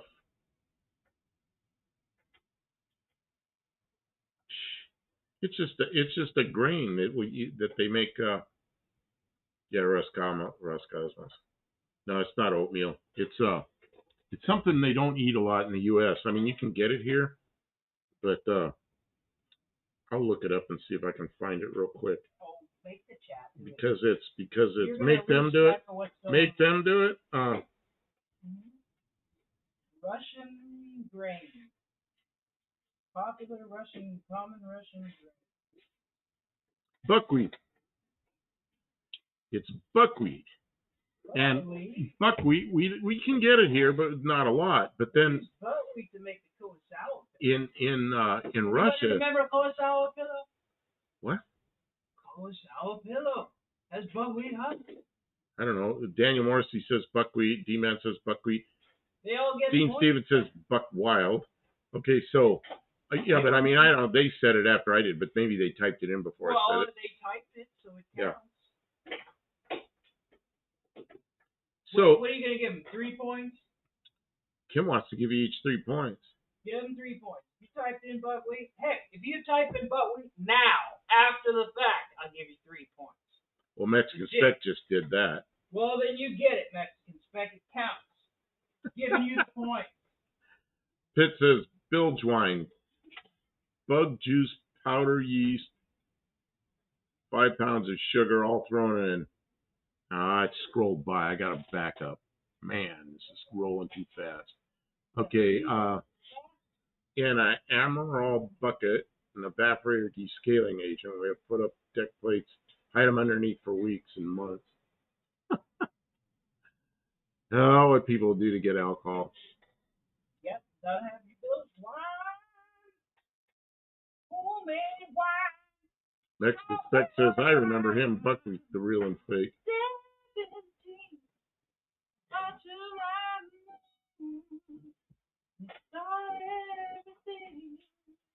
Mexican Spec goes, I did what? You typed in buckwheat, not buttwheat. Kevin Smith, not buttwheat, buckwheat. Buckwheat. Oh, Mexican Spec says, I can't hear her. I gotta got my throat's had it. Cough drop time. I got cough drops in my pocket. Take a break and no wait. Nobody wants to see you throat out coughing.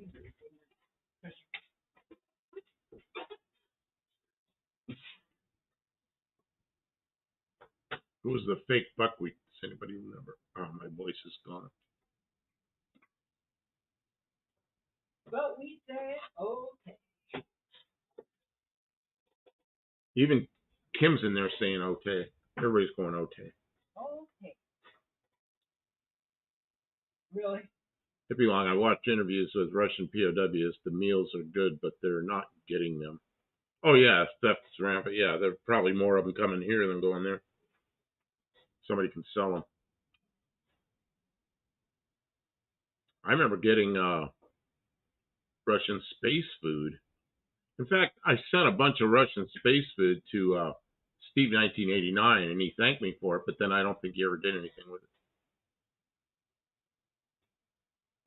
You know, tubes of goo that you open it up and... Where's that? Bill Thomas? Is that the guy with the Thomas's English muffins? D-Man just says Bill Thomas. Wasn't that the guy that built the, what was that car? The first rocket car? No. Turbine car? Toaster car? Toaster oven? Buddy Carafano. You're just being silly. I'm just blurting stuff out. I don't know. Bill Thomas. Okay, what car did Bill Thomas build? I don't know. Probably a different Bill Thomas than you're talking about. You're going to have to give out more points. You're just constantly thinking of things that you don't know. It's crazy. All night long. It was a car called the Cheetah. The Cheeto? No, I remember it. So We're nobody supposed to get political around here. Cheetah. Oh, it says rest of age for Steve. 89 died from Russian space food. No, I just watched him. Tava, what did I miss? Having a break. He even quits for the day. Man, you missed a lot. You missed hours. Are we hooking up a cigarette lighter in here too? No. Are you going to charge your phone?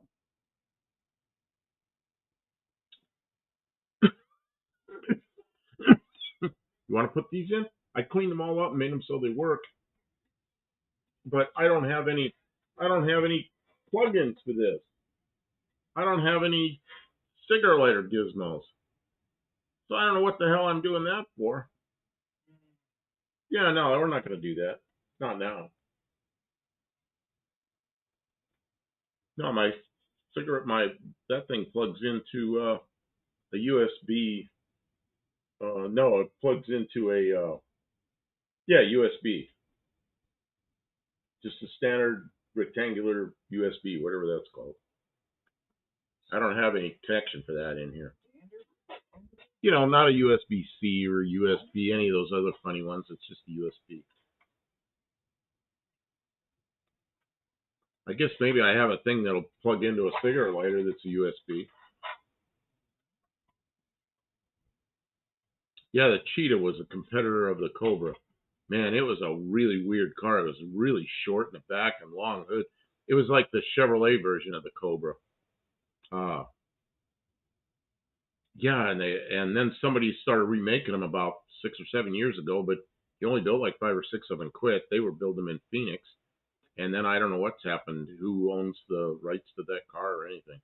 That was quite a car. When I was a kid, that was quite a car.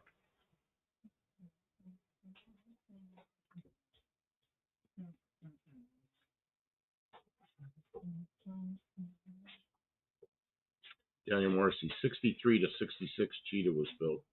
Yeah, and then they redid. Somebody else redid it a few years ago in Phoenix, but I don't think he got more than a few of them out, and before he called it quits.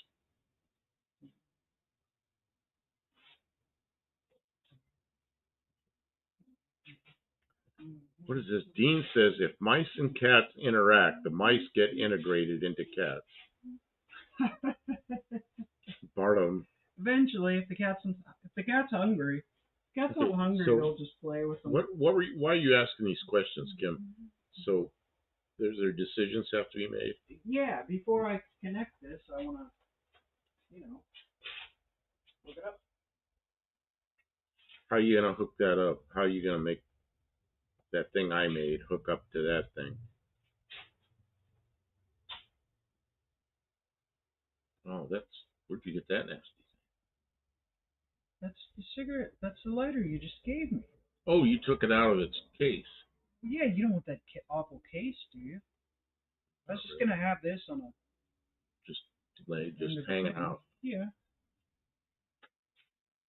Yeah, I guess I can plug in one of those things that goes in a cigarette lighter plug that has a USB in it. Well, why don't you just leave it in that box? Because then I'd have 2 of them. I don't know why you did that. My ex was a cheetah.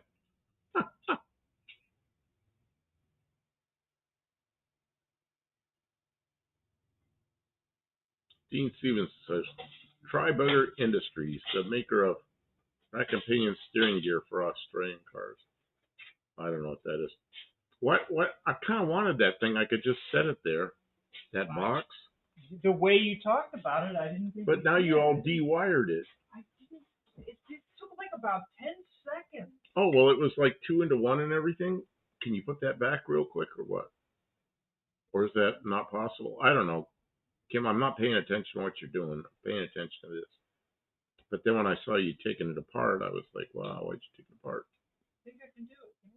Mexing Spec, here's an honest question. Should you be paying attention to driving and not playing with the CB considering what happened last time? Well, I mean, it's pretty easy to, what are you saying, that I wasn't paying attention? Let me tell you, he saw what was going on. I saw every bit of what happened. Except the guy got my blind spot when he did it. Someday I'll be able to tell the whole story. When the litigation is finished, I'll tell the whole story. But I can't tell the whole story right now. But I will. No, I mean, a CV is pretty easy. You pick up a microphone and you talk. I mean, it's not hard. We want them 2 things. We want them because of a whole bunch of people are going to have their CVs coming into No Name Nationals. It would be good just to listen. And mostly what I do is I listen to it. And then Kim will have one, I'll have one. Well, before we had these radios in the cars. This is what we've done before No Name Nationals, is we have these 2 things. So we can talk to each other, but these are only good for like 1,000 feet or something. But a CV, I mean, we can hear miles, if we get separated or something. She can say, hey, I'm stuck. Motorcycle. Just want to ride my motorcycle. There's more than one Lotus called a Lodi. It says, I hate Mises to pieces. Mexican says, what litigation? That means I have a lawyer working on a problem that I have because that all stemmed from that crash. So I can't say anything more about it right now. Secrets.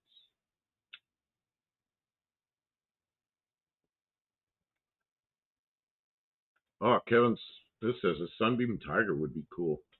I drove one of those. I had a customer who used to bring me a Sunbeam Tiger every couple of years, probably. And the one I drove had a 260 in it, which is kind of like a 289 Ford, except the bore is 3.8 instead of 4 inch, so it's 260 cubic inch. But that little car went good. Had a 260 in it. Mrs. One-Eyed Cat says, I just got done pulling weeds in the dark. I got to get in the shower soon. Weeds have poison and I got to wash up. Yeah, sounds like a good idea. Don't fart around with that. Go get it washed out good. Cool water and lots of dish soap or something. T-Man said the Cheetah had crazy engine setback. The driver's seat was right up against the front of the rear axle. Yep, and they ran nasty fuel injected small blocks and 4-speeds. Yeah, that was I don't know. I was a kid then, and we knew what the Cobra was and we knew what the Cheetah was, and we really liked those. A friend of mine had a model of a Cheetah, and so he had 2 cars that were models. We always built model cars. He had a Cheetah, and he had a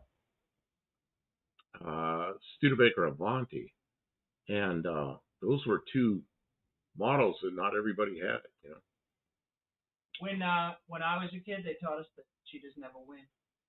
Cheetahs never win. That's what somebody else said in here. You gotta say it. His wife was a cheetah. Cheetahs never win. It says all my CBs work. That's all I know. Mexican Spec says you didn't sign a release to get the car money. No. No, he no, they're assholes. They called me up after that and they wanted to give me $1,000 for pain and suffering, and I said no. That's why I got a lawyer. Okay. Talo, decent skip on single sideband CB travels a fair way, like Oz to the U.S. Yes, it does. You usually have to have a little power to do that, but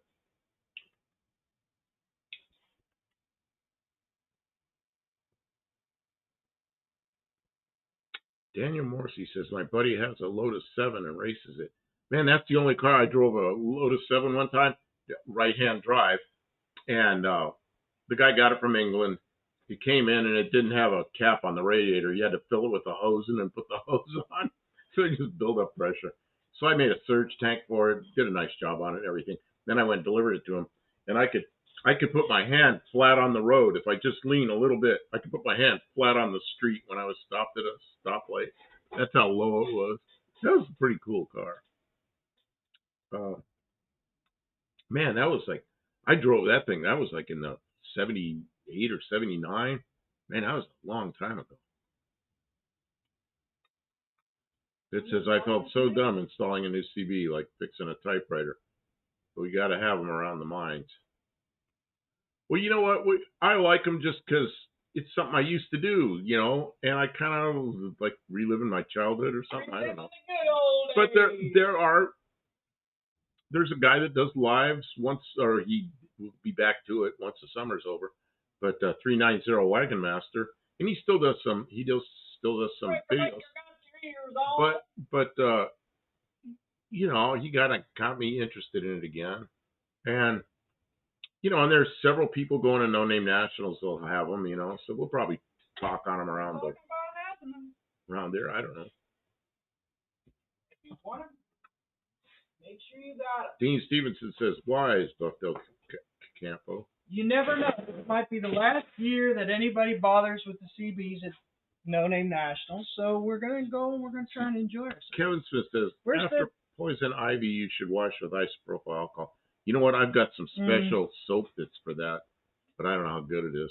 What I found is cool water and lots of soap. Lots of soap. Just get the oil off you. Yep. And don't scratch it. Once you scratch it, it's in you. And make sure you get it off your clothing as well. All the clothing in the washing machine. Mm-hmm. Double wash or whatever it takes. Just so you don't spread the oils around. Think of it like anti-seize. If you wanted to get it off you, what would you do? You get it off as quickly as possible. D-Man says SSV triples the watts to 12, but it's not a solid carrier. It's voice activated, so there's no dead carrier. When you don't, that's right. And there's 2 sides to it. It can be like AM is both sides to it, and single sideband is like one side or the other side without a carrier. Yeah, I was really into shortwave stuff when I was a kid, and the first shortwave radio I had, you couldn't receive, it didn't have any way to receive SSB, and I heard all this quacking, quacking, quacking noise, and so there was a older guy, probably 30, in our neighborhood that was into radios, and I asked him, he said, oh, that's single sideband. So he told me what I had to do. Oh yeah, there's an antenna on the car. Yeah, and it's wired up. When we had the interior all out of it, we put all that in quite a while ago. In fact, the thumbnail for this live, I did it, showed a picture of this car from the back with the antenna showing. It says acetone, bug poison ivy, acetone. Yeah, I get poison ivy and poison oak and stuff so badly, man. It's horrible. I mean, I cannot get in that stuff.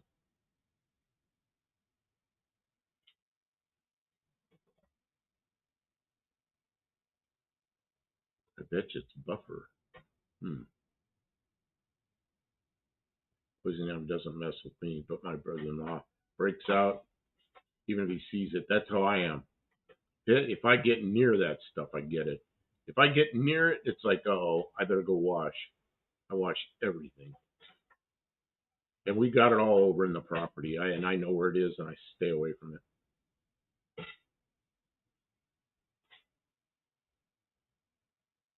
Yeah, I reinstalled the Astra. This is one I get says, and our radios have earpieces too. Yeah, mine has a speaker out the bottom. In fact, I got it right here. It's this I got from Boat Anchor, who comes in here. This thing. Bottom firing speaker, which I don't really like, but at some point I'll put another speaker in.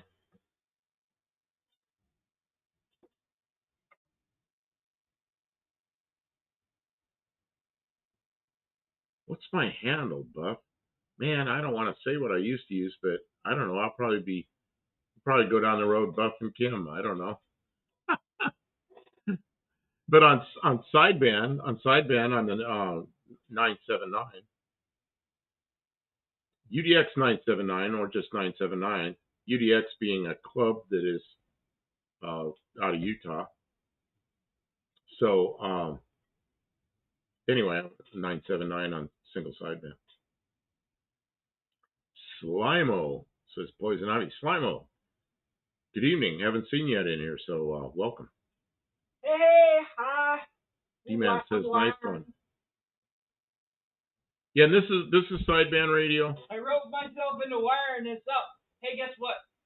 What? You got wires. I got wires. You got wires.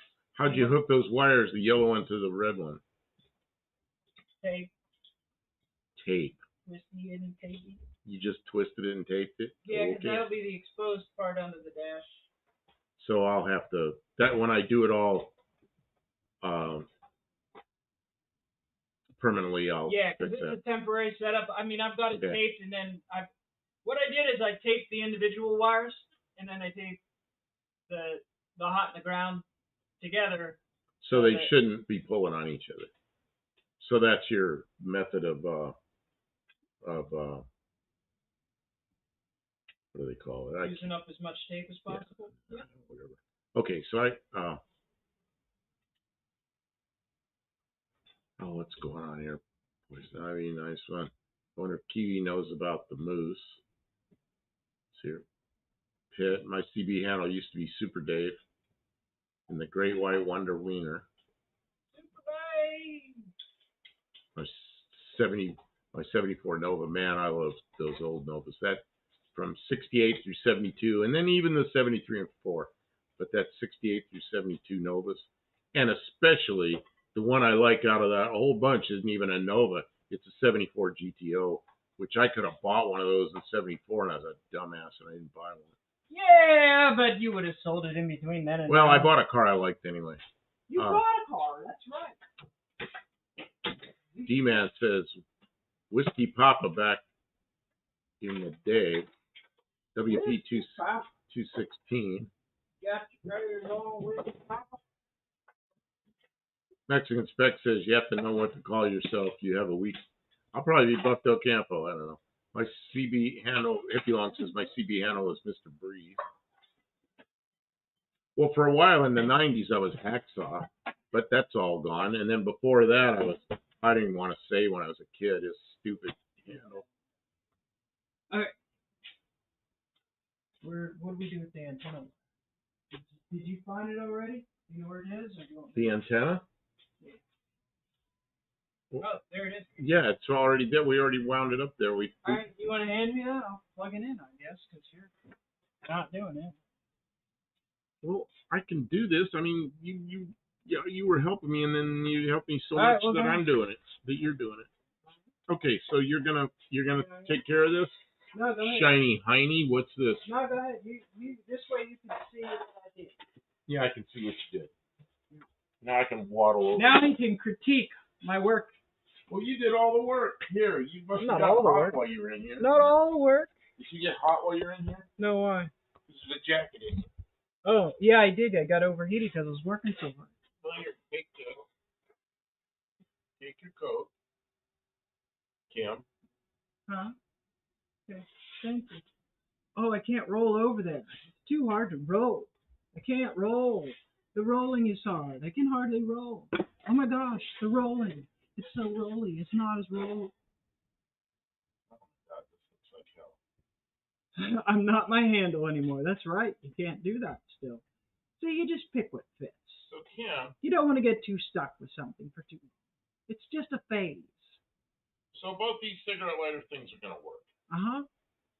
I cleaned them all out with that tuner cleaner, the contact cleaner. Brushed the shit out of them last night. Great. Glad to hear it.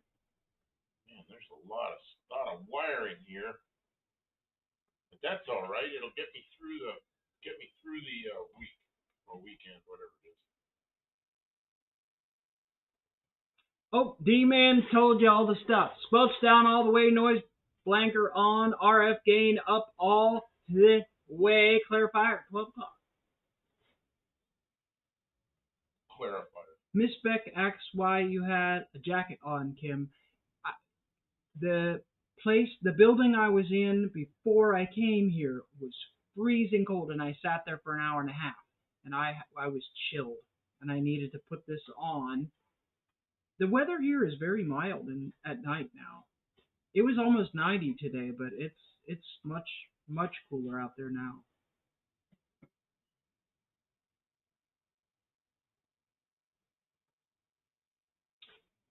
Daniel said his CB handle in '73 was Little Bear, and his dad was Big Bear.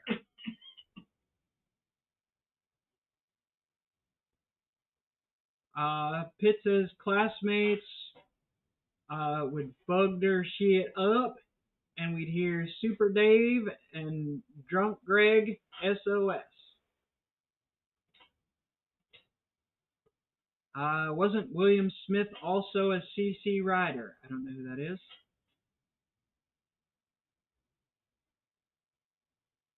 Don't tell anyone, it's a secret. Has anyone been watching Big Mike Hoopty Barn working on his faux mo Kim, homo faux? did you put a fuse back in the fuse box? Yeah. You know what no one did though? Oh, I know what's wrong. Battery's not hooked up? Battery's not hooked up. That will make a big difference. It will. I didn't want to do that. Just stick it on there, and I'll tighten it up later. Okay. Should have power now.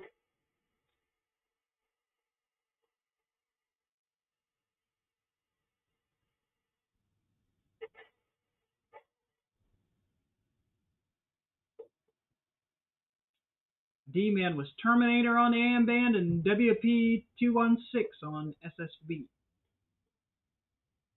They didn't have any rabbits in New Zealand. Didn't Australia have to do all kinds of crazy things to slow the progress of the horrific rabbits messing everything up?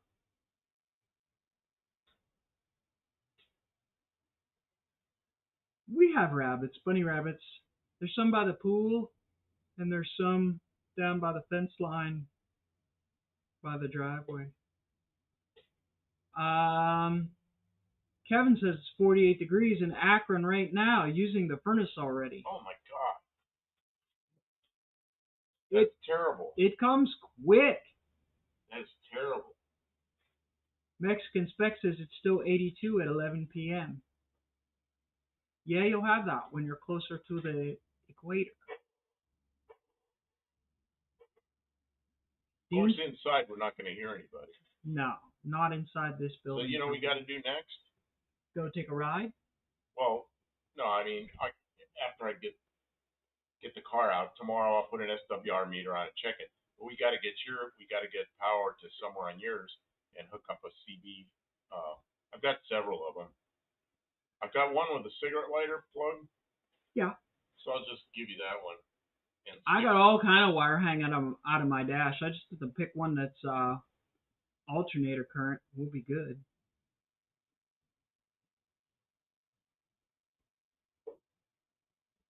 $14 won't hurt it, will it?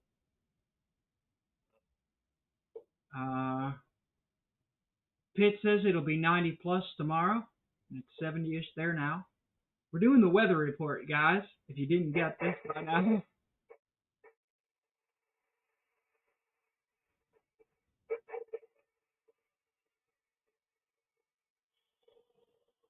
Rabbits being rabbits. D-Man says, take a ride, Kim, and make a video of Buff talking on Channel 19 asking for a radio check. We should go up by the highway. There'll be lots of trucks there. Nobody does that anymore. Mexican Specs asks, how are you going to charge your phone if the CB is plugged in there? That's right. I don't want to plug the CB. Kim, where'd you put my glove compartment? It's in the back seat. I have a splitter though. Like it's like this unit. It's got an AC outlet and two cigarette lighter plugs and two USB. I did not. It was dumped. Oh. It had the screws in it. It had the screws in it. I did not. Careful to keep that right side. I didn't dump it, so maybe you shouldn't have dumped it. What? I didn't dump it. I saw that the screws were in it. I don't know how it got flipped over in the back seat, because I sure as heck wasn't in the back seat after I set it there. They didn't fall out. They're still in there. They got caught on a little lip. You know where that screwdriver is? I'm sorry I put your screws at risk. I really am. You know where that screwdriver is that I had? I put it away. I thought we were done with the screws. Okay, I'll go get it. You know where it is? I thought we were done. It was so much clutter, I just put everything away. No, I'm gonna put this back together. Yeah, that makes good sense. You're gonna put the dash pad back in. Okay. I'm sorry for yelling. Hippie Long says, "Why not pull power from the fuse blocks?" That's what we just did for this car, and I'll be able to do that on my car as well. I have lots of circuits in my car because there was electrical problems, and I had to do some. I had to restring wires, and I put some future-proof extra wires in. So, and I have a 12-volt regulator because I have fried electronics in old Mopars before, and so the 12-volt regulator just caps it, just steady 12 volts.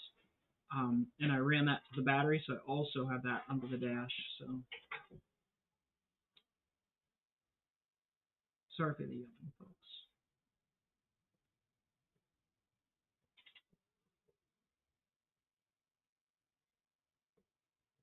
Big cat-sized possums.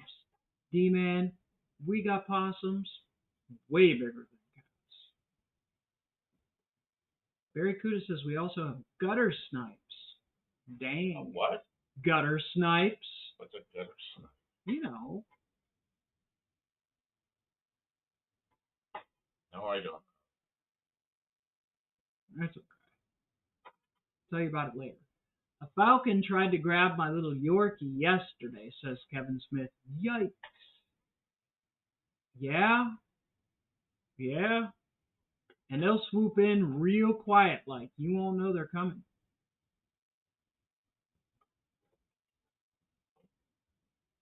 No, that's not. Pit Snipe leaves cat food out for the raccoons.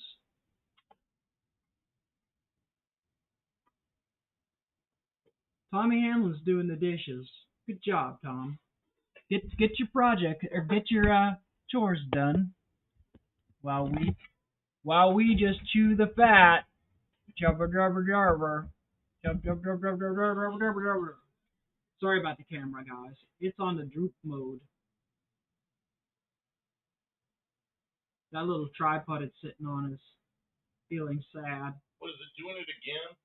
Yeah, it just keeps drooping. It's pretty worn out. It was a piece of junk. That's how it ended up here in the garage instead of. Kevin keeps him on a leash now. Wow. Can't even go outside.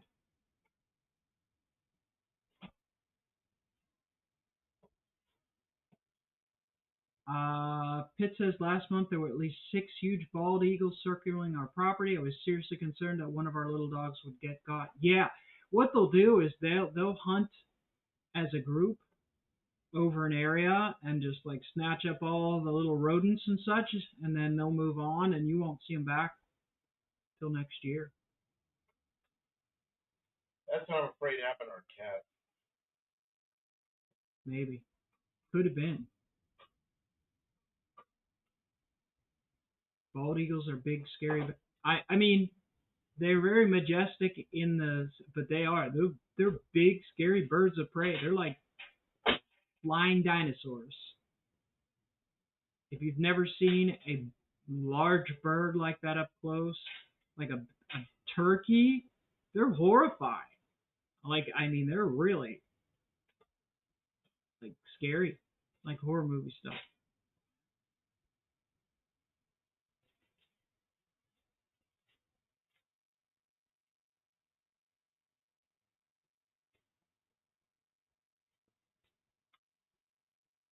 Oh, lot lizards and gutter snipes are the same species. Oh, they are? Apparently.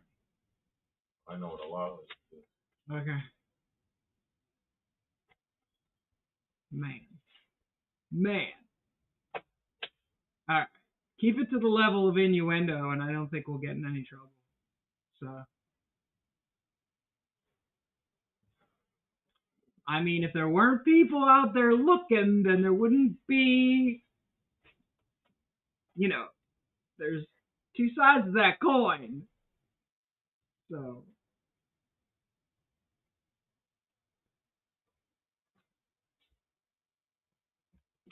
Pitt says we got an owl out here the size of a small hog. He hoots in baritone. That's true. Barn owls are big. Slimo says he's repaired gliders that were attacked by eagles. Ooh, I guess it got territorial.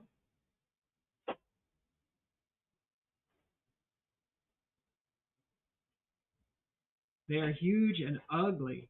Turkey buzzards, yeah. Yeah. The buzzards, and when they're picking the roadkill on the street, they're terrifying. They're nasty things. Kevin says we also have huge skunks. I don't see the big skunks here. I've never seen a skunk here, but I've smelled them. Yeah, we have skunks around. Skunks are pretty shy. They hide. They're very nocturnal.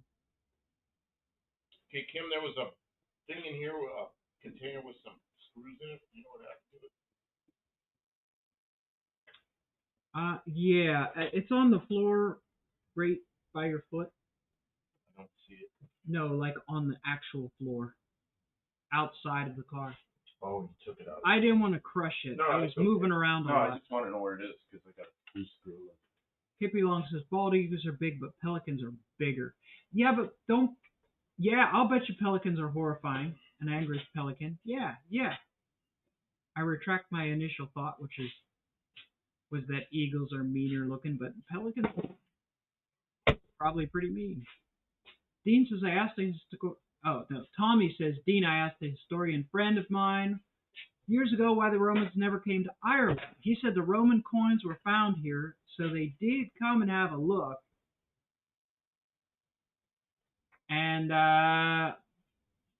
we asked why didn't they stay, and his response was, why would they? They had better things to do, apparently. Nice place to visit, but they didn't want to live there. Ah, because the Druids scared the crapola out of the Romans. Perhaps. They came and said, not worth it.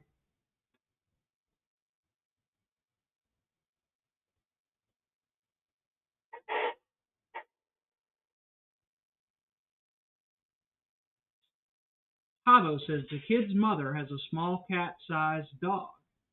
She's working at a cattle station way up north, and the eagles circle when she takes the dog out for a walk.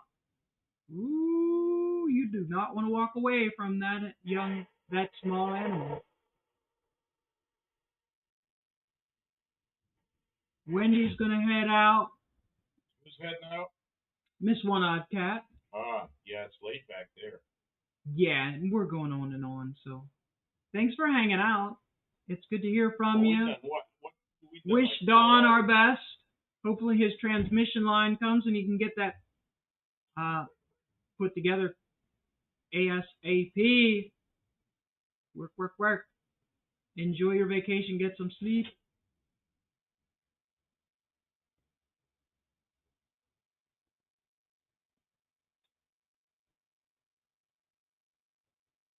Pitt says pelicans are great. We used to toss them bolts and huge nuts off the ship and watch them catch them, then fall like a brick. Oh, that's mean. Turkeys and peacocks are related. That makes sense because turkeys have those big feather things. I mean, they're birds. Tapeworms? Electrical tapeworms?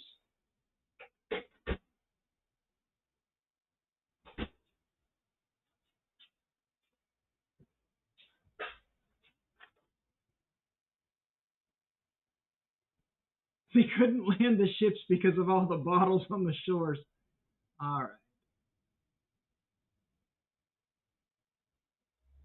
Your neighbor's house smells like skunk, but they don't have any animals. I innuendo, buddy. Carafano. Okay. I got some delicious looking turkeys habitating the tree line just south of me. If you know how to cook them, the wild turkeys can be really good, but they can be quite gamey if you don't know the extra tricks. I don't know, but I know. I know that I don't know. I know that if you pretend like it's a regular grocery store turkey, that you'll be really unhappy because they're gamey, from my understanding. Ostrich is pretty big. Yeah, that's got to be a horrifying beast. They make them look cute in the cartoons, but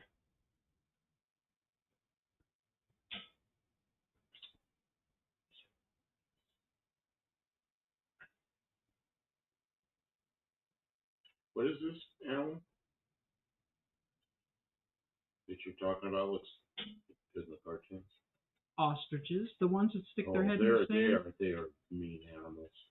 See, I don't want to be anywhere around them because I've been around them. the thing about transmissions is once they're never done transitioning. You know,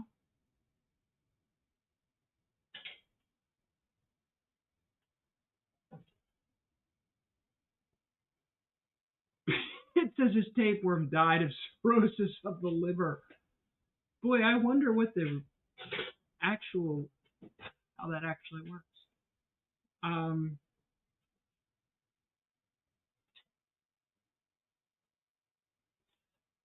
Slimo said the local Sea Eagle at Stanwell Park was a good shot pooping on hang glider pilots. Who's a hang glider pilot?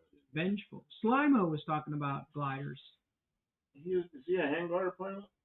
I don't know, but he said something about repairing gliders.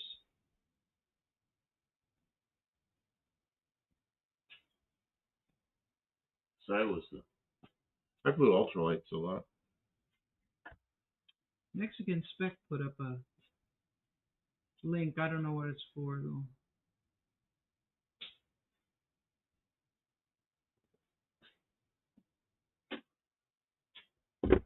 It says soak the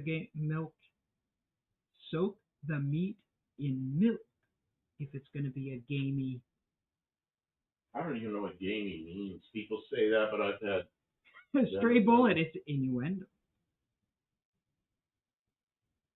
Emu Limu. I can tell him to stop, but he's not going to.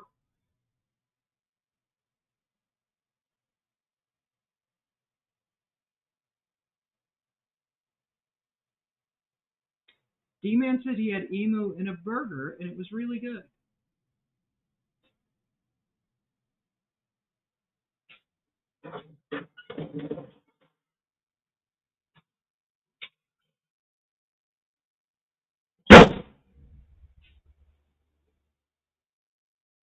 Did it work? Yes. Well, I mean, it comes on, but we got an antenna inside a metal building, and there's probably nobody on the radio right now. So is it everything you hoped it would be? It is plenty good enough for the trip. Woohoo! Now we got to do mine. Mine will be easy because I'm gonna use wire nuts. I'm gonna post it post it on Instagram. Wire nuts in your car. So I just rage bait. Wire nuts on the dash of my car. And then I'm gonna glue them together with what kind of glue would you not put on wire nuts to seal them in a car?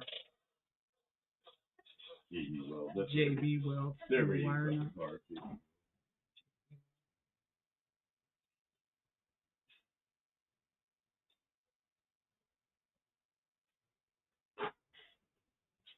Pitt says the banana rats in Puerto Rico maybe were interesting as hell. They do not give a fuck about you. They'll open up a trash can right next to you and dare you to stop them. Some animals are like that. They're bold. Pitt says gamey is basically high iron and potassium. Interesting.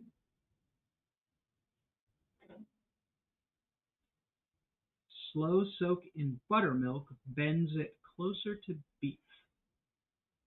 Interesting to know. Except that I don't do the hunting. So that's like information that I reserve to let somebody else do. But it could be very useful. If it ever came to where I needed to start doing the hunting, it might be very useful to know. But I don't know if I'll have easy access to buttermilk, I think is the problem. I mean, I can get it now, but I mean, if I started hunting, there'd be a reason.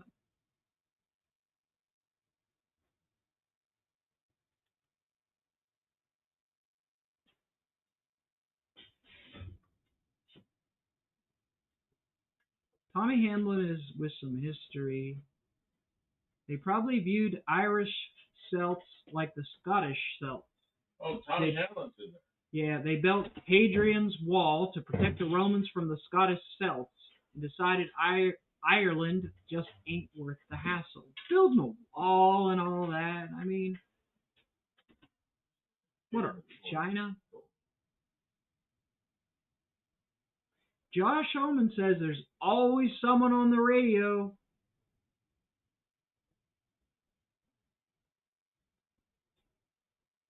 Oh, I thought this went in one of these drawers that don't even come close to it. It wasn't in a drawer before. It was up on the shelf. Oh, that's why it doesn't fit the drawer. Well, it's so clean looking, I didn't think it was out, because everything out gets filthy. High shelf over there. Is there a high shelf available up there? Probably. You know how high shelves are. I know, but it's stuff that we almost never use. I might be able to get something up there, but I certainly can't get it down. That's okay. Okay, it's up there. I did get it. Pitt says we built my uncle's 60-foot CB shortwave retractable tower. Oh We do man, weird I'd love stuff. to have that. He would like that. We were supposed to put up a tower. Did it because Well, we got to get that. We got to get the poison ivy out of the way.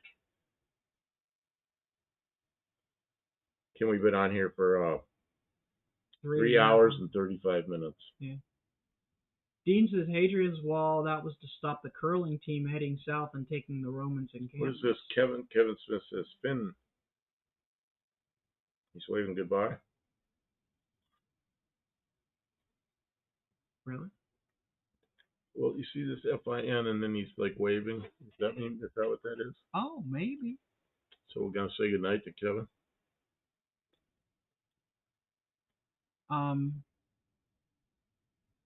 Pitt says he had a blind uncle. He got seriously into shortwave. He has a club of blind radio guys out there.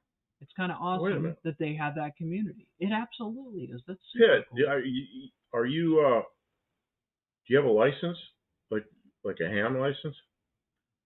Oh, he might have said it earlier, and I didn't read that. Might not have read that comment aloud.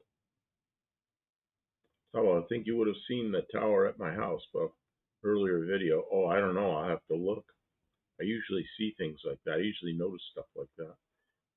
My uncle had the whole plan in his head for his antenna. Can't draw it, but I think we got it right. That's awesome. That's super cool.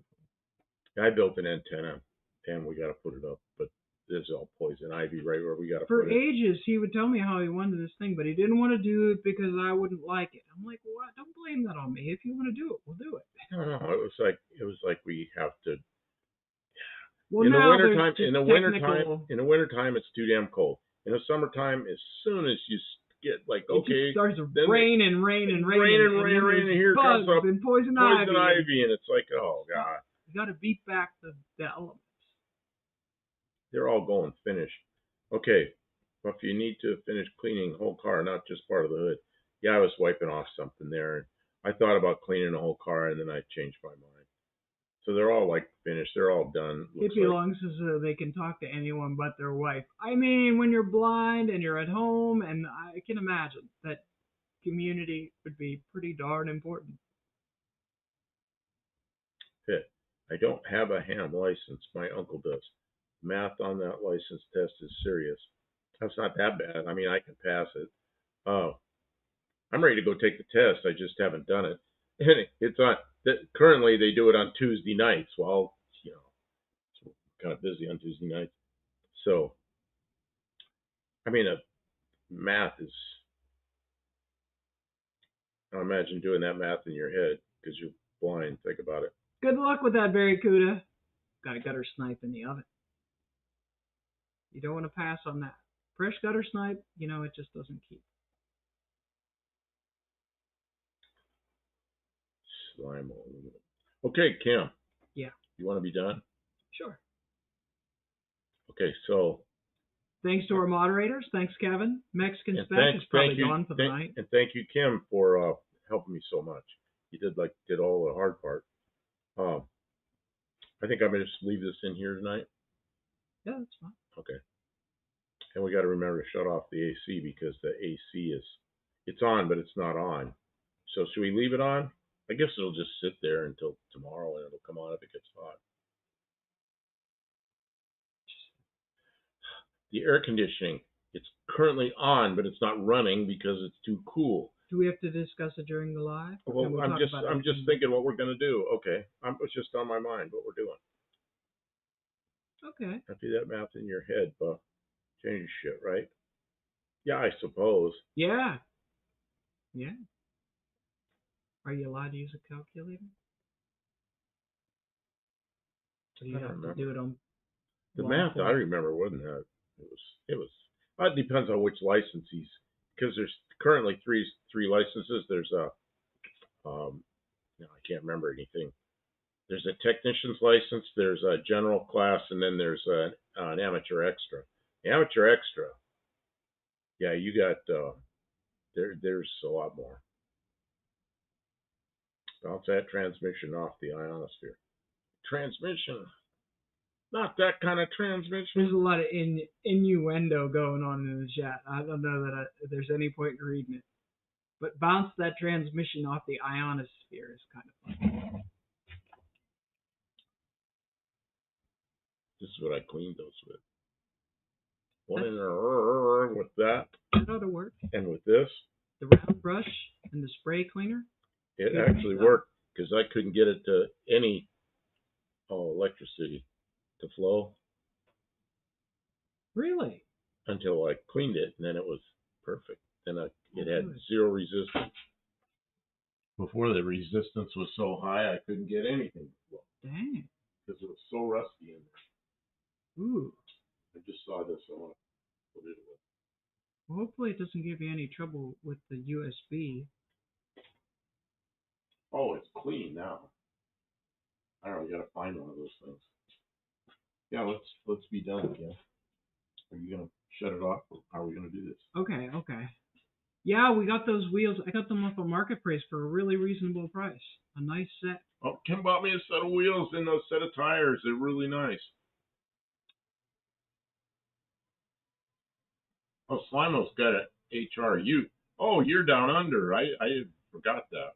Wow, you got like some good stuff we can't get. Oops, I didn't mean to put it in front of it.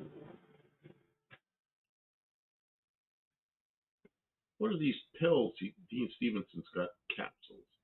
What's going on? I don't know, maybe it's time for him to take his night meds. Oh, Nitol?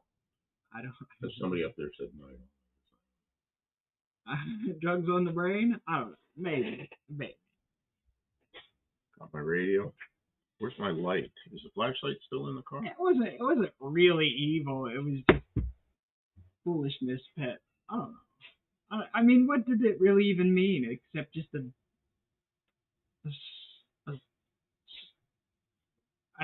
okay. All right, everybody. It's been swell, but the swelling's gone down now, so we're gonna call it. We will be back Saturday night. We'll be back Saturday. Why? Because we don't know when to quit. That's basically what it amounts to. I'm tired. We might even do we might even have more work to do before we can be done. But you guys don't have to go home, but you can't stay here. Hopefully you have another, either you're ready to go to sleep or you have another live to head off to. Thanks again. People that do live at 1:45 in the morning, well, I guess they couldn't be. We're a worldwide audience. There should be people streaming all the time. People on the other side of the world. I mean, there's English-speaking people on the opposite side of the world, and they could be live streaming. Any one of the people who are in this stream currently could go on to stream right now if they wanted. So, amateur extra, says Daniel Morrissey. Oh, amateur. He's an amateur extra? I don't know. Did you ask? Yeah, amateur extras. It's funny in its horribleness. Well, that's okay. I can laugh at funny horribleness. Yeah, amateur extras. Like I don't really get offended. Stuff. There's just like limits to like how far you can push some things. Le Japanese. Here's your hat. What's your hurry? Here's your hat. What's your hurry? All right. We'll see y'all on Saturday or Tuesday. Tuesday is more entertaining. So I'll talk to y'all then. Thanks for watching. Good night, everybody.